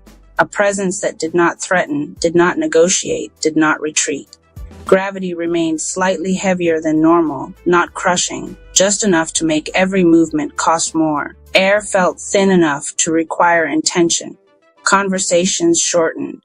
Patience thinned. This was the Underverse's true weapon. Not destruction, duration. Inside the Rap Palace, the inner circle gathered in silence. No war council, no battle strategy. Just breath. Archivist Rap's slate glowed with steady lines of data. Cognitive fatigue rising across the population, he reported. Emotional volatility increasing by 12% per hour. Professor Rap paced slowly. They're not testing our power, he said. They're testing our maintenance. Civil Surfer Rap leaned against a pillar, eyes closed. The current's getting heavier, he murmured. People can fight waves. They can't fight tides. Mama Ama Rap turned to Anonymous. Do we intervene? He did not answer immediately. Intervention under compression could become displacement again. He remembered the fracture. He would not repeat it. We reinforce discipline, he said finally, not rescue. Across the city, the effects intensified. A contractor snapped at his crew over a minor mistake. A couple reignited an old argument because exhaustion stripped away restraint. A business owner panicked and cut corners to maintain numbers. Small fractures, micro-displacements. Underverse soldiers did not descend this time. They didn't need to. The black sun responded to instability automatically. Every emotional spike caused gravity to increase locally by a fraction. Every dishonest action made air slightly thinner in that area. Every reactive outburst made the ground tremble under the person responsible. The underverse was calibrating through human weakness. A Nexa Rap felt it everywhere. Distances weren't just folding now. They were distorting. People under strain pulled away from one another to preserve energy. Isolation grew like frost on glass. She moved through the city quietly, not folding distance, not forcing connection, just anchoring calm where consent existed. A mother and daughter on the verge of shouting paused mid-argument when Nexa entered the room. She said nothing. She only breathed steadily. Their breathing matched hers. The tremor in the floor eased. She left before they noticed. On the third night, the emissary descended again. No legion this time, just it. It stood at the palace gate, observing. You are degrading, it said calmly. Professor Rap stepped forward. So are you, he replied. The emissary's head tilted slightly. Clarify. You expected panic escalation, Professor continued. Instead, you're getting slow correction. The emissary turned its gaze toward the city. It paused longer than before. We are detecting distributed stabilizers. It admitted it. Archivist Rap nodded. Authority multiplied. Without warning, the emissary activated a new phase. The sky flickered. Not dark. Inverted. Shadows sharpened. Memories surfaced. Across the city, people were confronted not with physical pressure, but with unresolved personal fractures. Regrets replayed vividly. Past failures resurfaced. Old betrayals felt recent again. This was not gravity. This was psychological compression. Nexa Rap staggered. They're mining unresolved necroplasm, she whispered. The emissary's voice echoed through the palace. Discipline is irrelevant if identity is fractured. Anonymous stepped forward. Now Snake Chi stirred. Not explosively, precisely. He did not expand it outward. He compressed it inward. Invisible spirit alignment locked. Tri-brain synchronization stabilized. He spoke calmly into the field, affecting the entire city. Breathe, he said, not through amplification, through resonance. His breath slowed deliberately. The inner circle matched him. Civil Surfer Rap exhaled fully. Mama Ama Rap grounded deeper. Professor Rap silenced analysis. Archivist Rap closed the slate. A wave moved outward, not of power, of rhythm. Across the city, people felt it. A slowing, a grounding, not relief. Stability. The resurfaced memories did not disappear. They became manageable. The emissary stepped back. Unexpected resilience, it said. You equate suffering with refinement, Anonymous replied calmly. But suffering without consent breeds fracture. The emissary studied him. Your species historically fractures. We've learned, Anonymous said simply. The emissary looked at the black sun above. It pulsed faintly, uncertain. The underverse did not retreat from challenge. It escalated it. But escalation required energy. And energy required weakness to feed on. The city was not feeding it enough. Suddenly, the black sun flared. Gravity spiked violently. The palace terraces cracked. Citizens screamed. This was the brink. Not sustainable. Not long-term. A final push to force collapse. Snake Chi erupted fully this time, not as rage, not as reaction, as containment.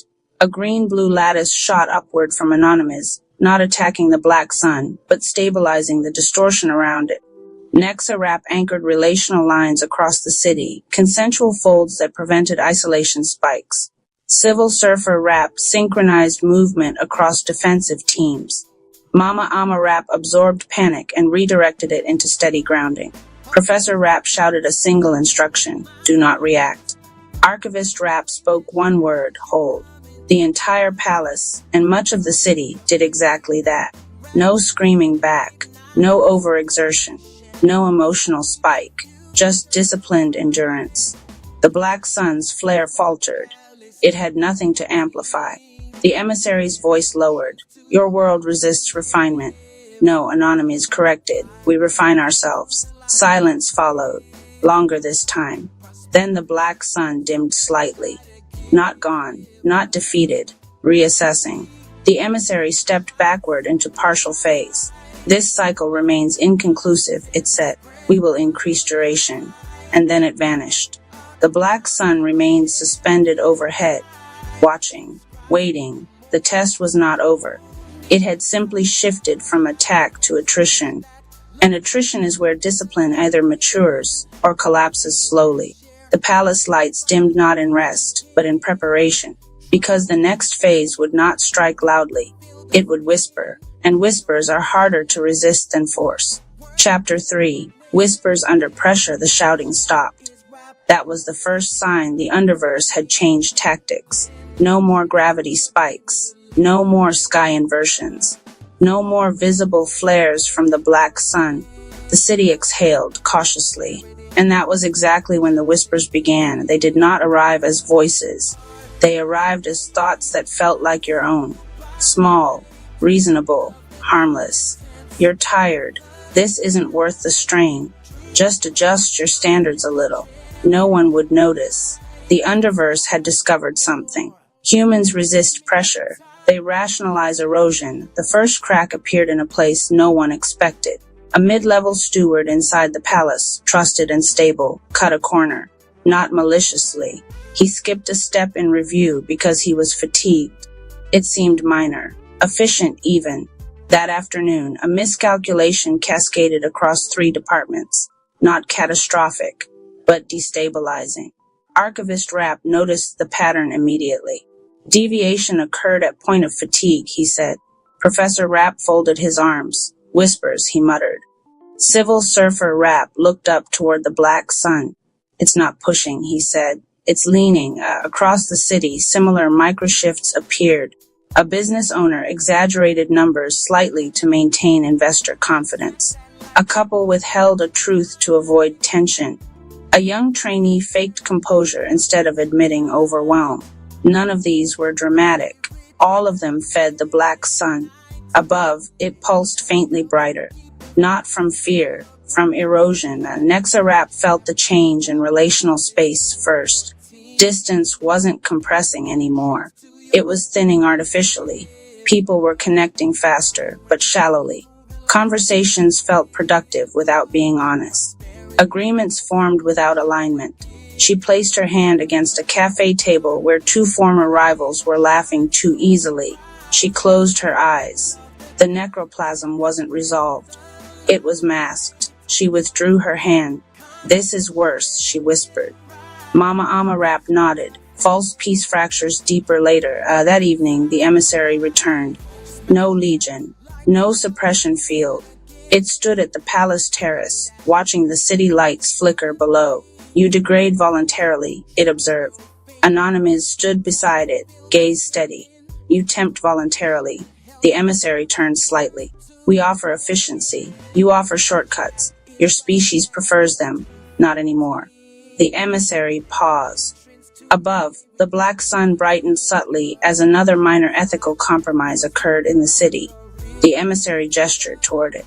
Evidence. Anonymous did not flinch. Measurement. The Underverse changed the battlefield again. That night, dreams across the city intensified. Not nightmares. Temptations. Alternate futures where effort was unnecessary. Where wealth arrived instantly. Where relationships healed without vulnerability. Futures where effort was unnecessary. Where wealth arrived instantly. Where relationships healed without vulnerability. Where discipline was optional. People woke unsettled, not because the dreams were dark, because they were attractive. Inside the palace, Professor Rapp called the inner circle together. "This is cognitive infiltration," he said, "not forced seduction." Civil Surfer Rapp nodded slowly. "They're offering relief without growth." Archivist Rapp added, "Compliance probability increasing under prolonged duration." Mama Ama Rapp looked at Anonymous. "This is the real test," she said. He knew. Discipline under attack is obvious. Discipline under invitation is dangerous. The next morning, Anonymous did something unexpected. He did not call the city to arms. He did not issue a broadcast. He made a mistake publicly.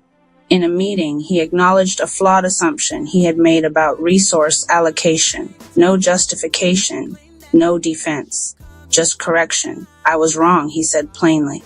The room stilled. The moment traveled faster than any speech. Across the city, people felt something recalibrate. The black sun dimmed fractionally. The emissary turned its head.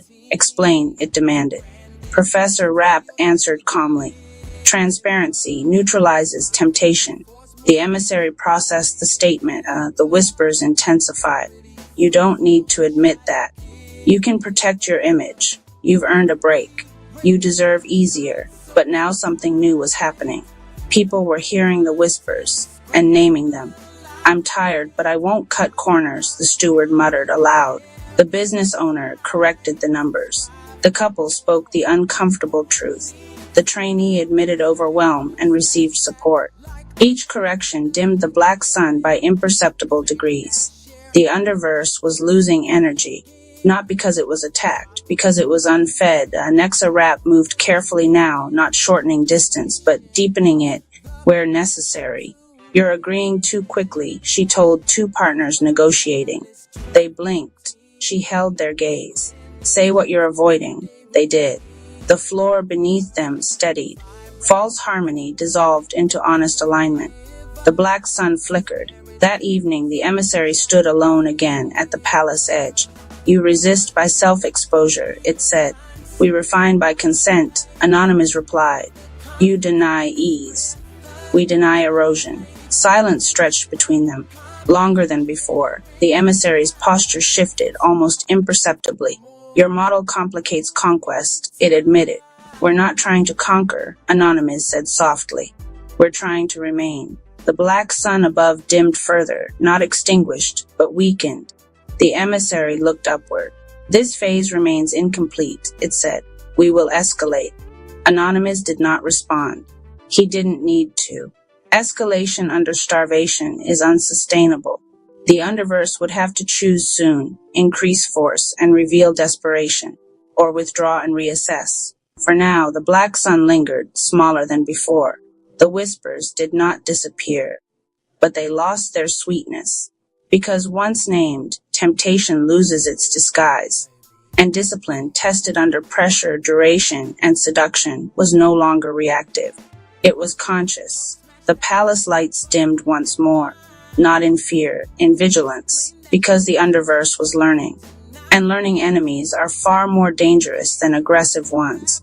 The quiet frequency, time chamber edition council of Greg's back at the switchyard, after the reel had finished and Mara's spreadsheet had made all our faces look older. I found one more folder tucked beneath the pump maps. It was thin, weatherproof, and labeled in her block capitals. Combinate time chamber protocol for use when official models begin lying in complete sentences. Inside was a deck of stiff paper cards, bound with a rubber band, a folded sheet of rules, and a smaller envelope marked archivist, 1 pull PER cycle. Junie took one look and said, "This is either genius or the most Mara thing I've ever seen." "Those are often the same thing," I said. I unfolded the rules. At the top, in red ink, "A crisis does not begin with equal starting conditions. Do not confuse unequal starting power with unequal worth." Below that, every entrant draws an SPP once. SPP equals starting power percentage. Randomized to break the fantasy that preparedness is pure merit. Range, 3793.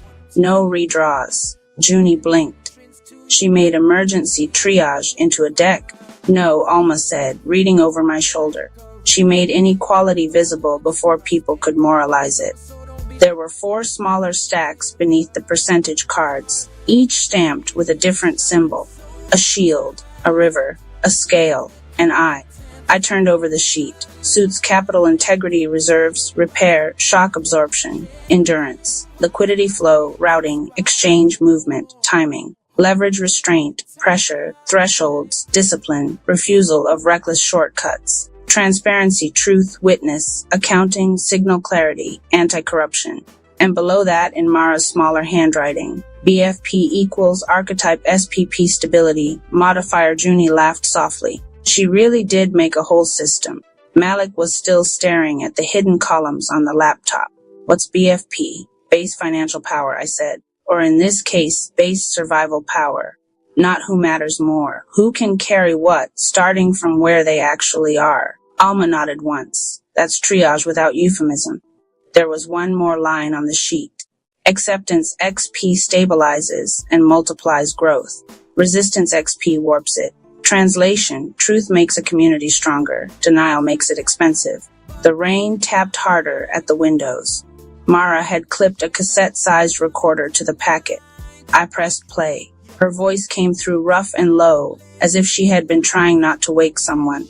If you're hearing this, the official model has already mistaken extraction for intelligence.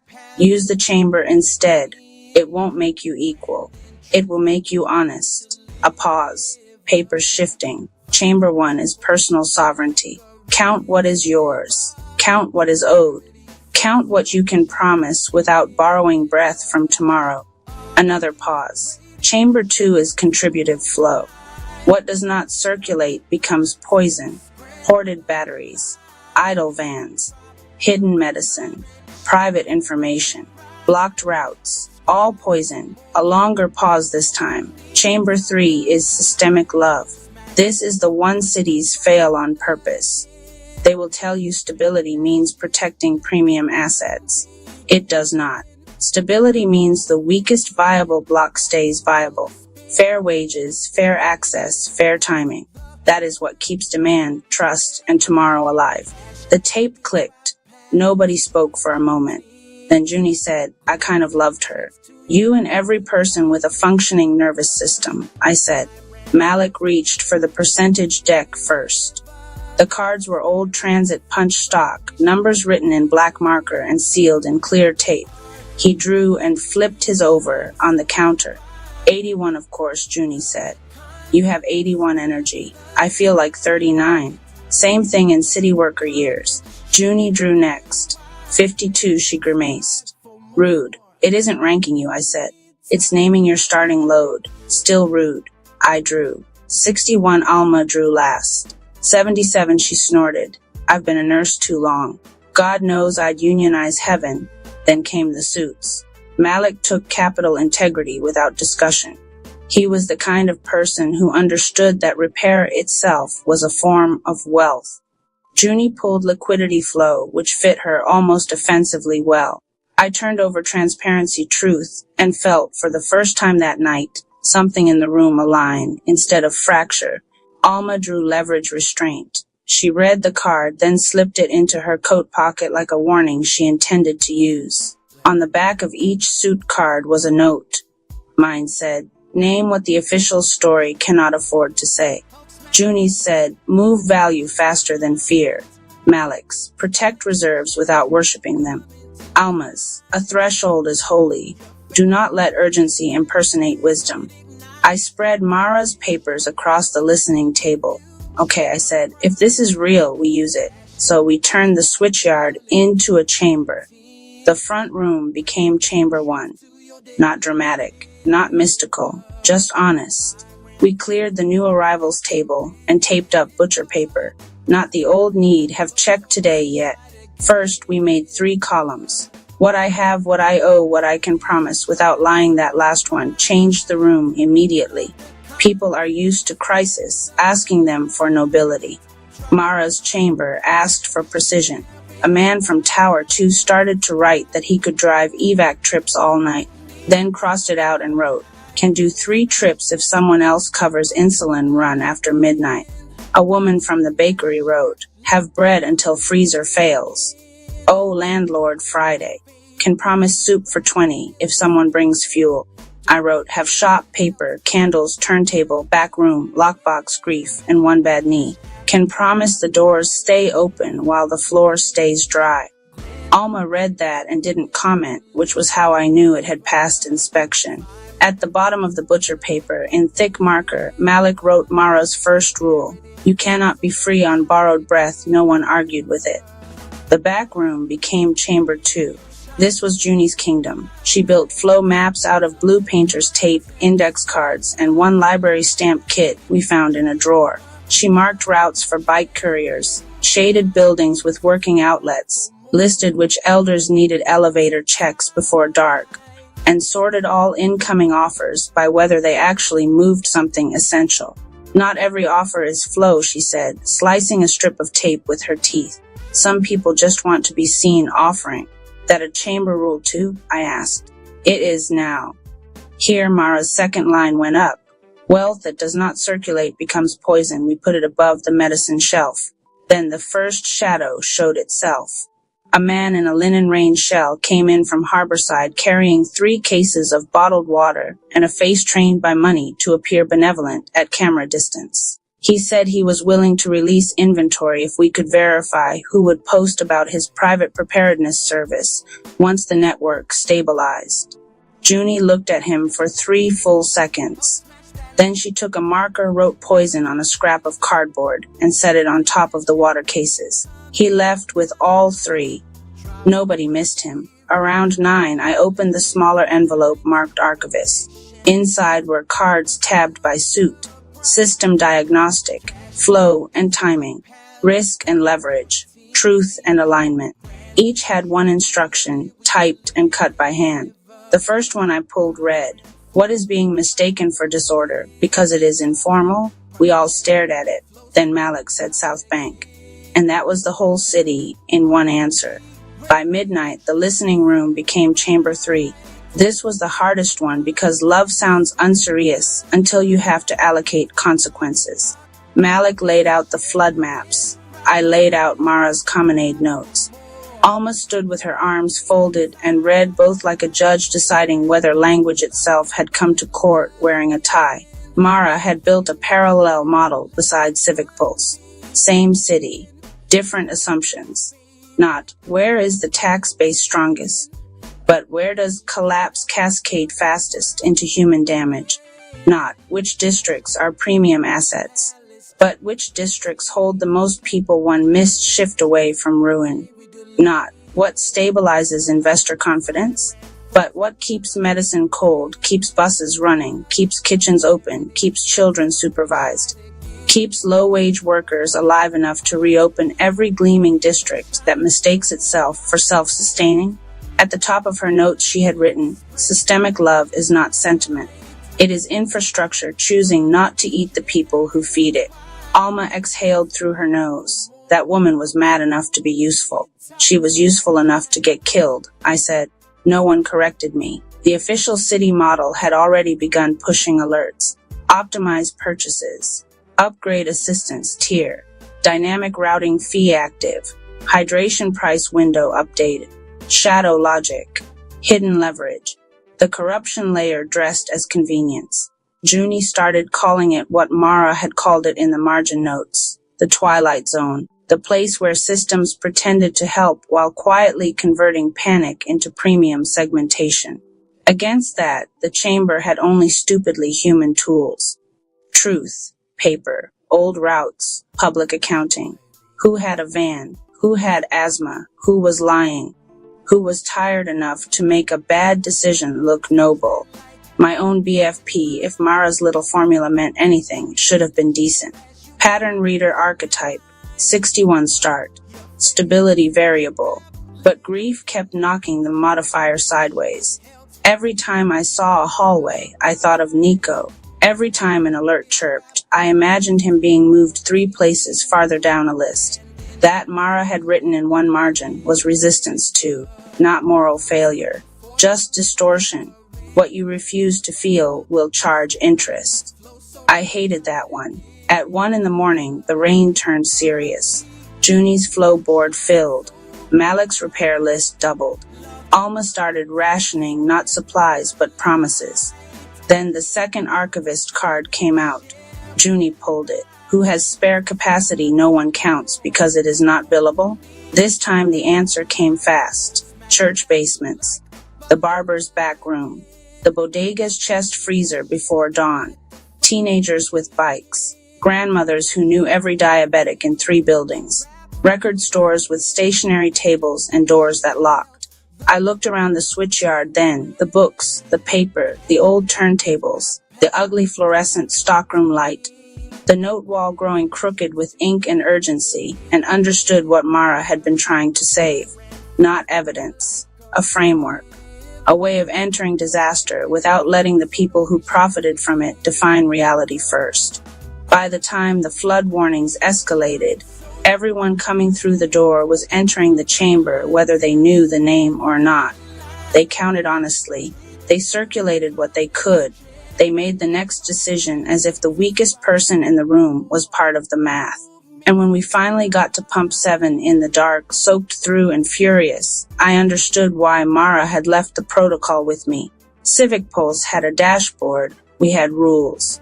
When Leora said Harborside had to be protected because it preserved the tax base, I heard Mara's voice from the tape as clearly as if she were standing beside me. That is not stability. That is appetite in a blazer. So when Malik put his hand on the manual wheel and Junie projected the documents across the concrete wall, what moved through the crowd was bigger than outrage. It was chamber logic reaching the point of consequence. Malik with capital integrity, refusing collapse. Junie with liquidity flow, moving truth faster than spin. Alma with leverage restraint, calling thresholds before panic could. Me with transparency truth, naming the lie in public where it could no longer earn interest. And Leora, finally, standing inside the part of the chamber that mattered most. The moment Resistance XP stops looking like sophistication and reveals itself as surrender. When she gave up the badge and named the old rail cut, that was the first clean point she'd scored all night. Not redemption. Acceptance. Which Mara had warned us was the only kind of growth that multiplied. A manual broadcast time chamber edition inserted chapter. The chamber hour. In the basement archive, after Lena found her father's index card about asking callers what they smelled, she kept digging. The carton labeled Mora Nights 2007-2012 had a false bottom. Under the tapes and pledge drive envelopes was a dented cigar box wrapped with electrician's tape. On top, in her father's blunt block letters, someone had written, "Time chamber rules for nights when the city loses the plot." Lena carried it upstairs like something unstable. Inside were raffle stubs numbered in black Sharpie from 37 to 93 for paper bands marked with drawn symbols, and a stack of laminated note cards with colored tabs. On the lid, taped crooked, was a typed sheet that had yellowed at the corners. Everybody enters trouble with a different starting load. Measure honestly. Do not worship advantage. Do not romanticize strain. Pull once. No redraws. Below that, SPP equals starting power percentage. Lena read it twice and then laughed under her breath. Of course her father, who mistrusted both management and mysticism in equal measure, had turned mutual aid into a radio game severe enough to keep people from lying to themselves. When the outage hit Friday night and Tomas kicked the old transmitter awake, Lena brought the box to the folding table in the basement. Yumi looked from the box to the dead monitors upstairs and said, "I cannot tell whether this is genius or cult adjacent.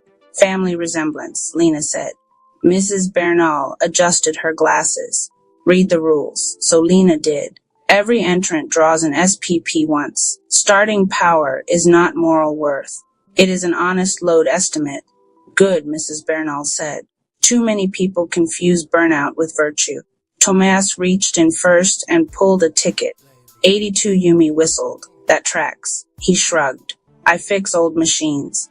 They like me. Mrs. Bernal drew 79. Also tracks, Yumi said. Mrs. Bernal ignored her. Yumi drew 54, looked offended for exactly 1 second, then grinned. Fast but breakable.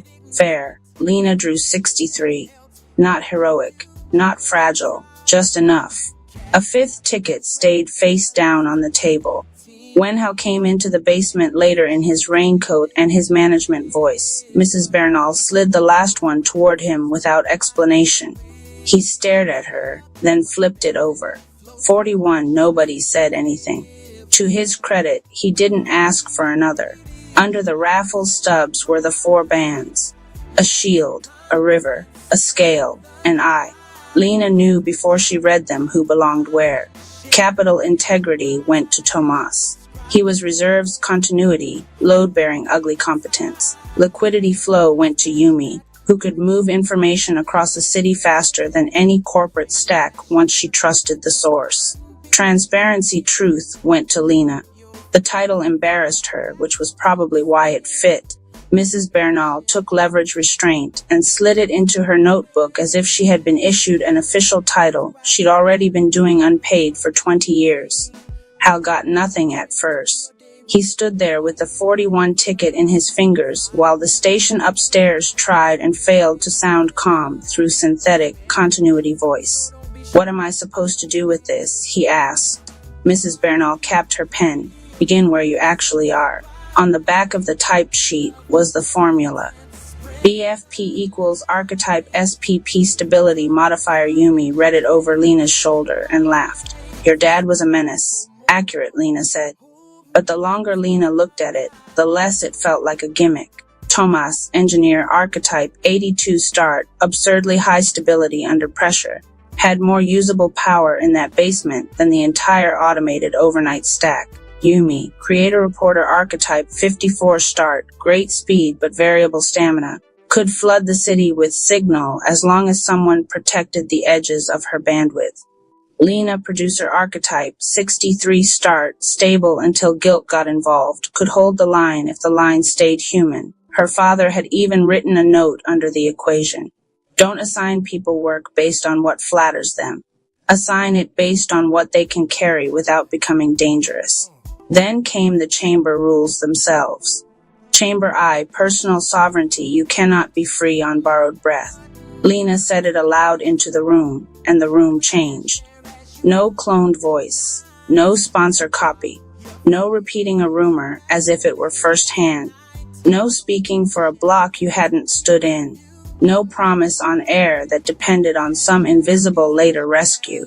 For the station, borrowed breath meant synthetic authority, the smooth fake intimacy of a voice that sounded local because someone had licensed the cadence, but not the life. Lena looked up toward the ceiling, where Sable's continuity engine was probably still trying to output manageable conditions. Good, Yumi said. The bots can stay upstairs.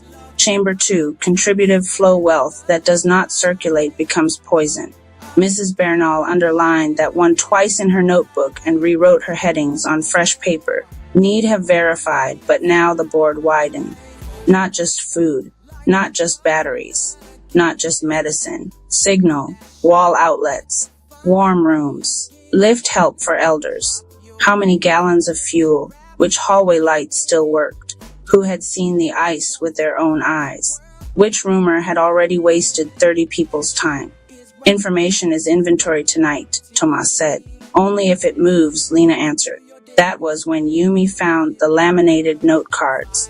They were tabbed by the same 4 colors as the suits. System diagnostic flow and timing risk and leverage truth and alignment at the bottom of one card in her father's handwriting. Archivist pull, 1 per cycle. Guidance only, no miracles. Yumi drew the first. Ask what the air smells like. She smiled like someone had just handed her scripture. The second card Lena pulled an hour later. Ask what the light is doing. Place verifies faster than opinion. And that became the rule on air. When the first caller came through, Lena didn't ask for cross streets first. She asked, what does the air smell like where you are? Bleach and microwave noodles, said the nurse at the West Side Clinic. Real. Second caller, detergent and wet dog. Real. Third, dust, old carpet, pennies. Real enough to make the hair rise on Lena's arms. Each honest answer was its own kind of acceptance XP, though her father hadn't called it that in the broadcast notes. He'd called it clean gain. People grounding themselves in place made the whole system stronger. The line got better. The board got better. The city listening in got better at noticing the difference between witness and style. The shadow layer hated that. Upstairs, the network kept trying to retake the signal. Branded calm, sanitized summaries, sponsor-safe phrasing. The ad logic wanted to hoard credibility while outsourcing risk downward, just like every bad system Lena had met in her adult life. That, in the chamber language, was corruption by hidden leverage, not just money. Priority disguised as inevitability. Smoothness mistaken for trust.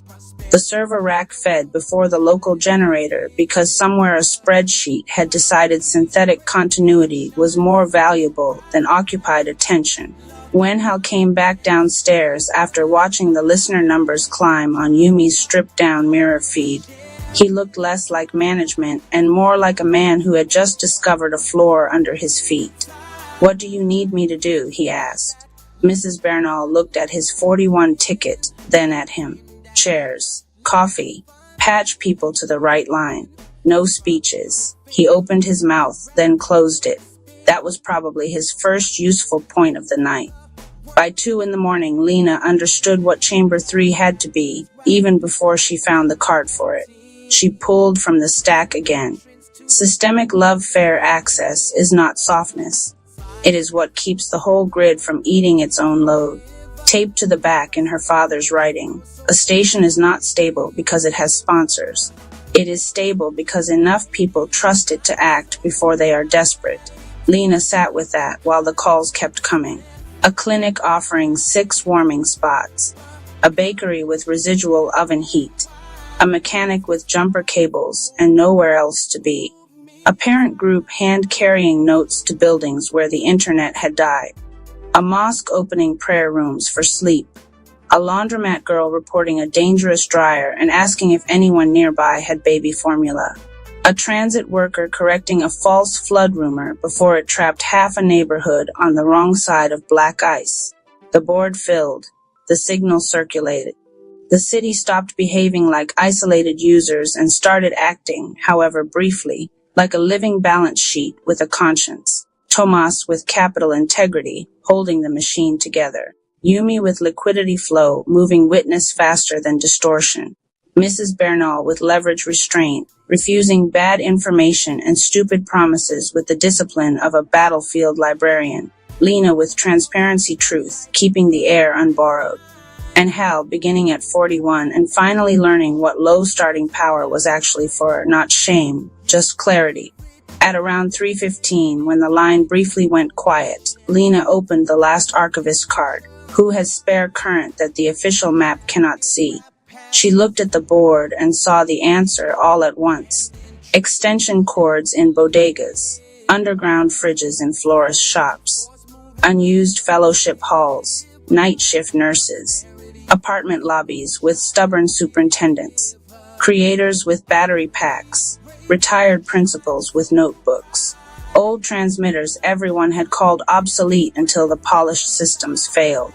By dawn, the chamber had done what her father clearly designed it to do. Not eliminate difference, not simulate fairness, not make a hard night noble, just force the truth to circulate faster than the lie.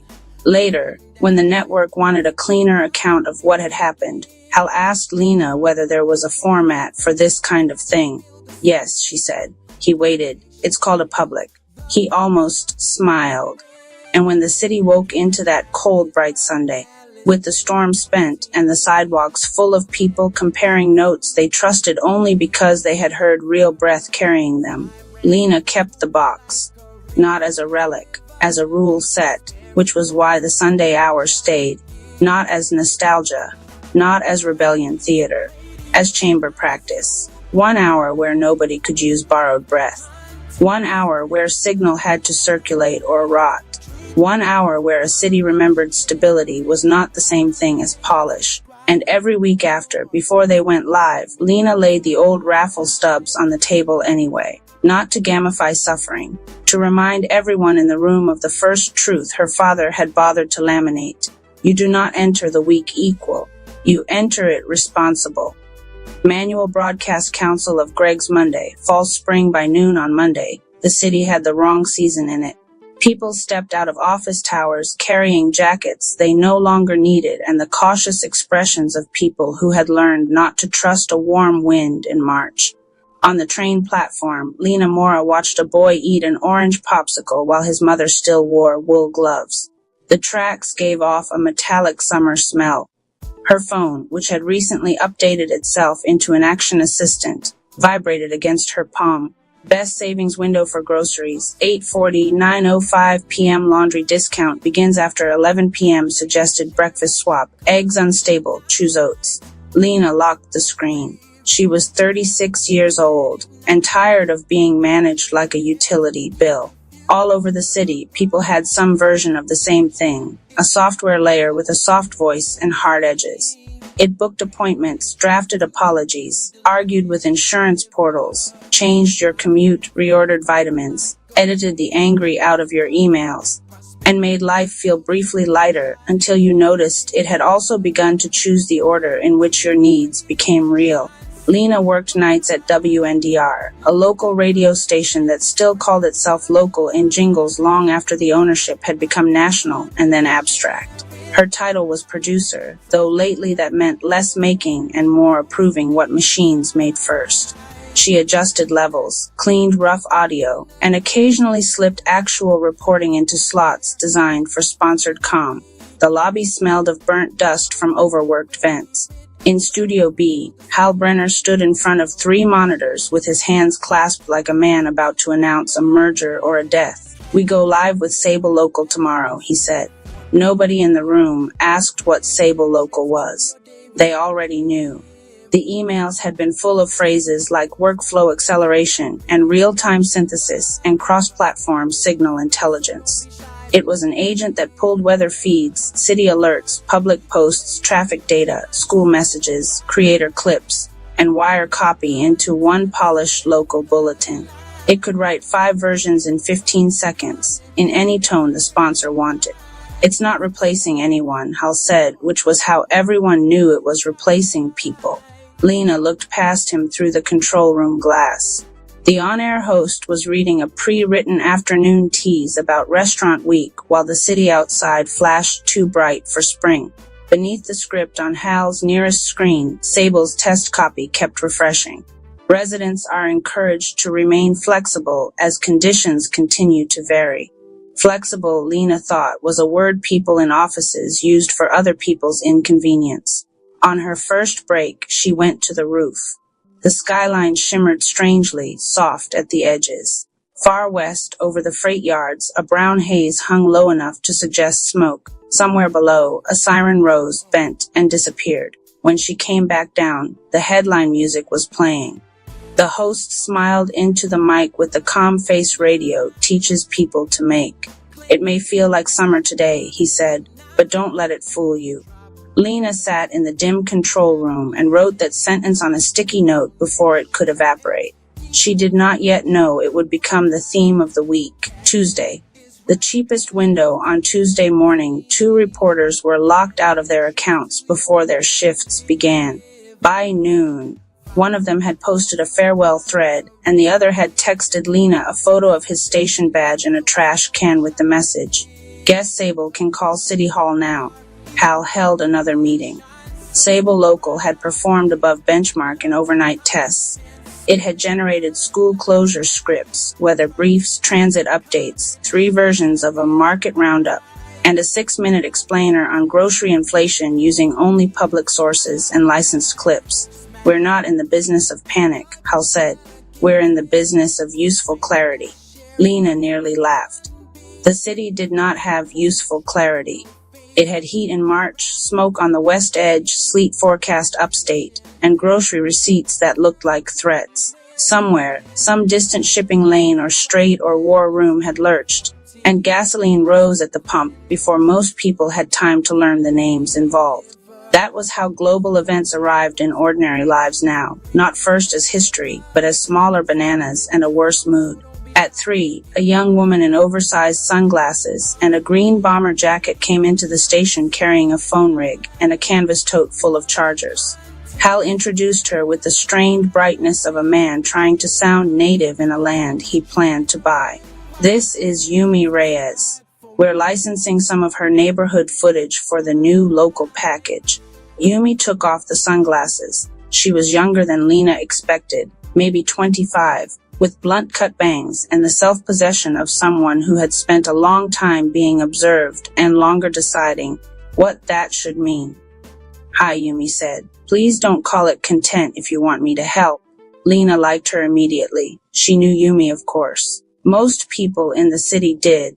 For 3 years, Yumi had made short videos about thrift stores, eyeliner, dumpling shops, and the emotional damage done by overhead lighting in chain pharmacies. Then, little by little, her feed had changed. The useful posts outperformed the pretty ones. A video of a broken elevator got more shares than a lipstick tutorial. A clip showing a 15-person line outside a discount pharmacy became, accidentally, neighborhood reporting. Why are people trusting you more than the news? Lena asked when Hal stepped out to take a call. Yumi slung the tote onto a chair. Because the news sounds like it's trying not to get blamed. That's unfair, Lena said. Is it? Lena thought of the phrases she had already seen Sable produce. Localized impacts, temporary friction, dynamic conditions. English built to survive legal review. Yumi leaned against the table. Also, people know my window. They know what the light looks like in my kitchen at 4. They know when I'm outside the laundromat on Harbor. If I post hail on my fire escape, they know I'm not scraping it from somewhere else. You make authenticity sound architectural. It is, Yumi said. Everybody lives somewhere. That's the proof. On the monitors, Sable spun up a new bulletin and lifted one of Yumi's clips into a transit package. It stripped her voice, removed the background conversation, brightened the image, and laid a smooth narration over it. Minor delays reported in select corridors as commuters adapt to unseasonal temperatures. Yumi stared at the screen. There were 2 people fighting in that clip, she said. I know, Lena said. Wednesday, everything at once. By Wednesday, the city seemed to be hosting several climates, competitively. The morning started hot. By lunch, the wind shifted and carried a dry, burnt smell from the west. At 2:17 p.m., hail hit the northern neighborhoods hard enough to crack a bakery window. By 4, people on the south side posted videos in t-shirts, while a suburb 40 minutes away got sleet. The official station summary that came down from Sable at 5:13 read, "Patchy variability expected through evening." In Studio C, Lena muted the script and rubbed her eyes. Across the hall, Tomas Ward was up on a ladder opening a vent panel with the patient irritation of a man who fixed old systems for a living and had not forgiven the new ones for existing. Tomas handled engineering at WNDR 3 days a week and transit signal maintenance the rest. He was tall, blunt, and had the permanent squint of someone who spent too much time looking at whether that wanted to become a problem. "The backup rack is running hot," he said without looking down. "The server rack?" Lena asked. He grunted. "For the station." "For Sable." Lena frowned. "What about the studio backup?" Tomas came down one rung and looked at her. "The studio backup is the old generator in the basement. The one they stopped servicing because the company would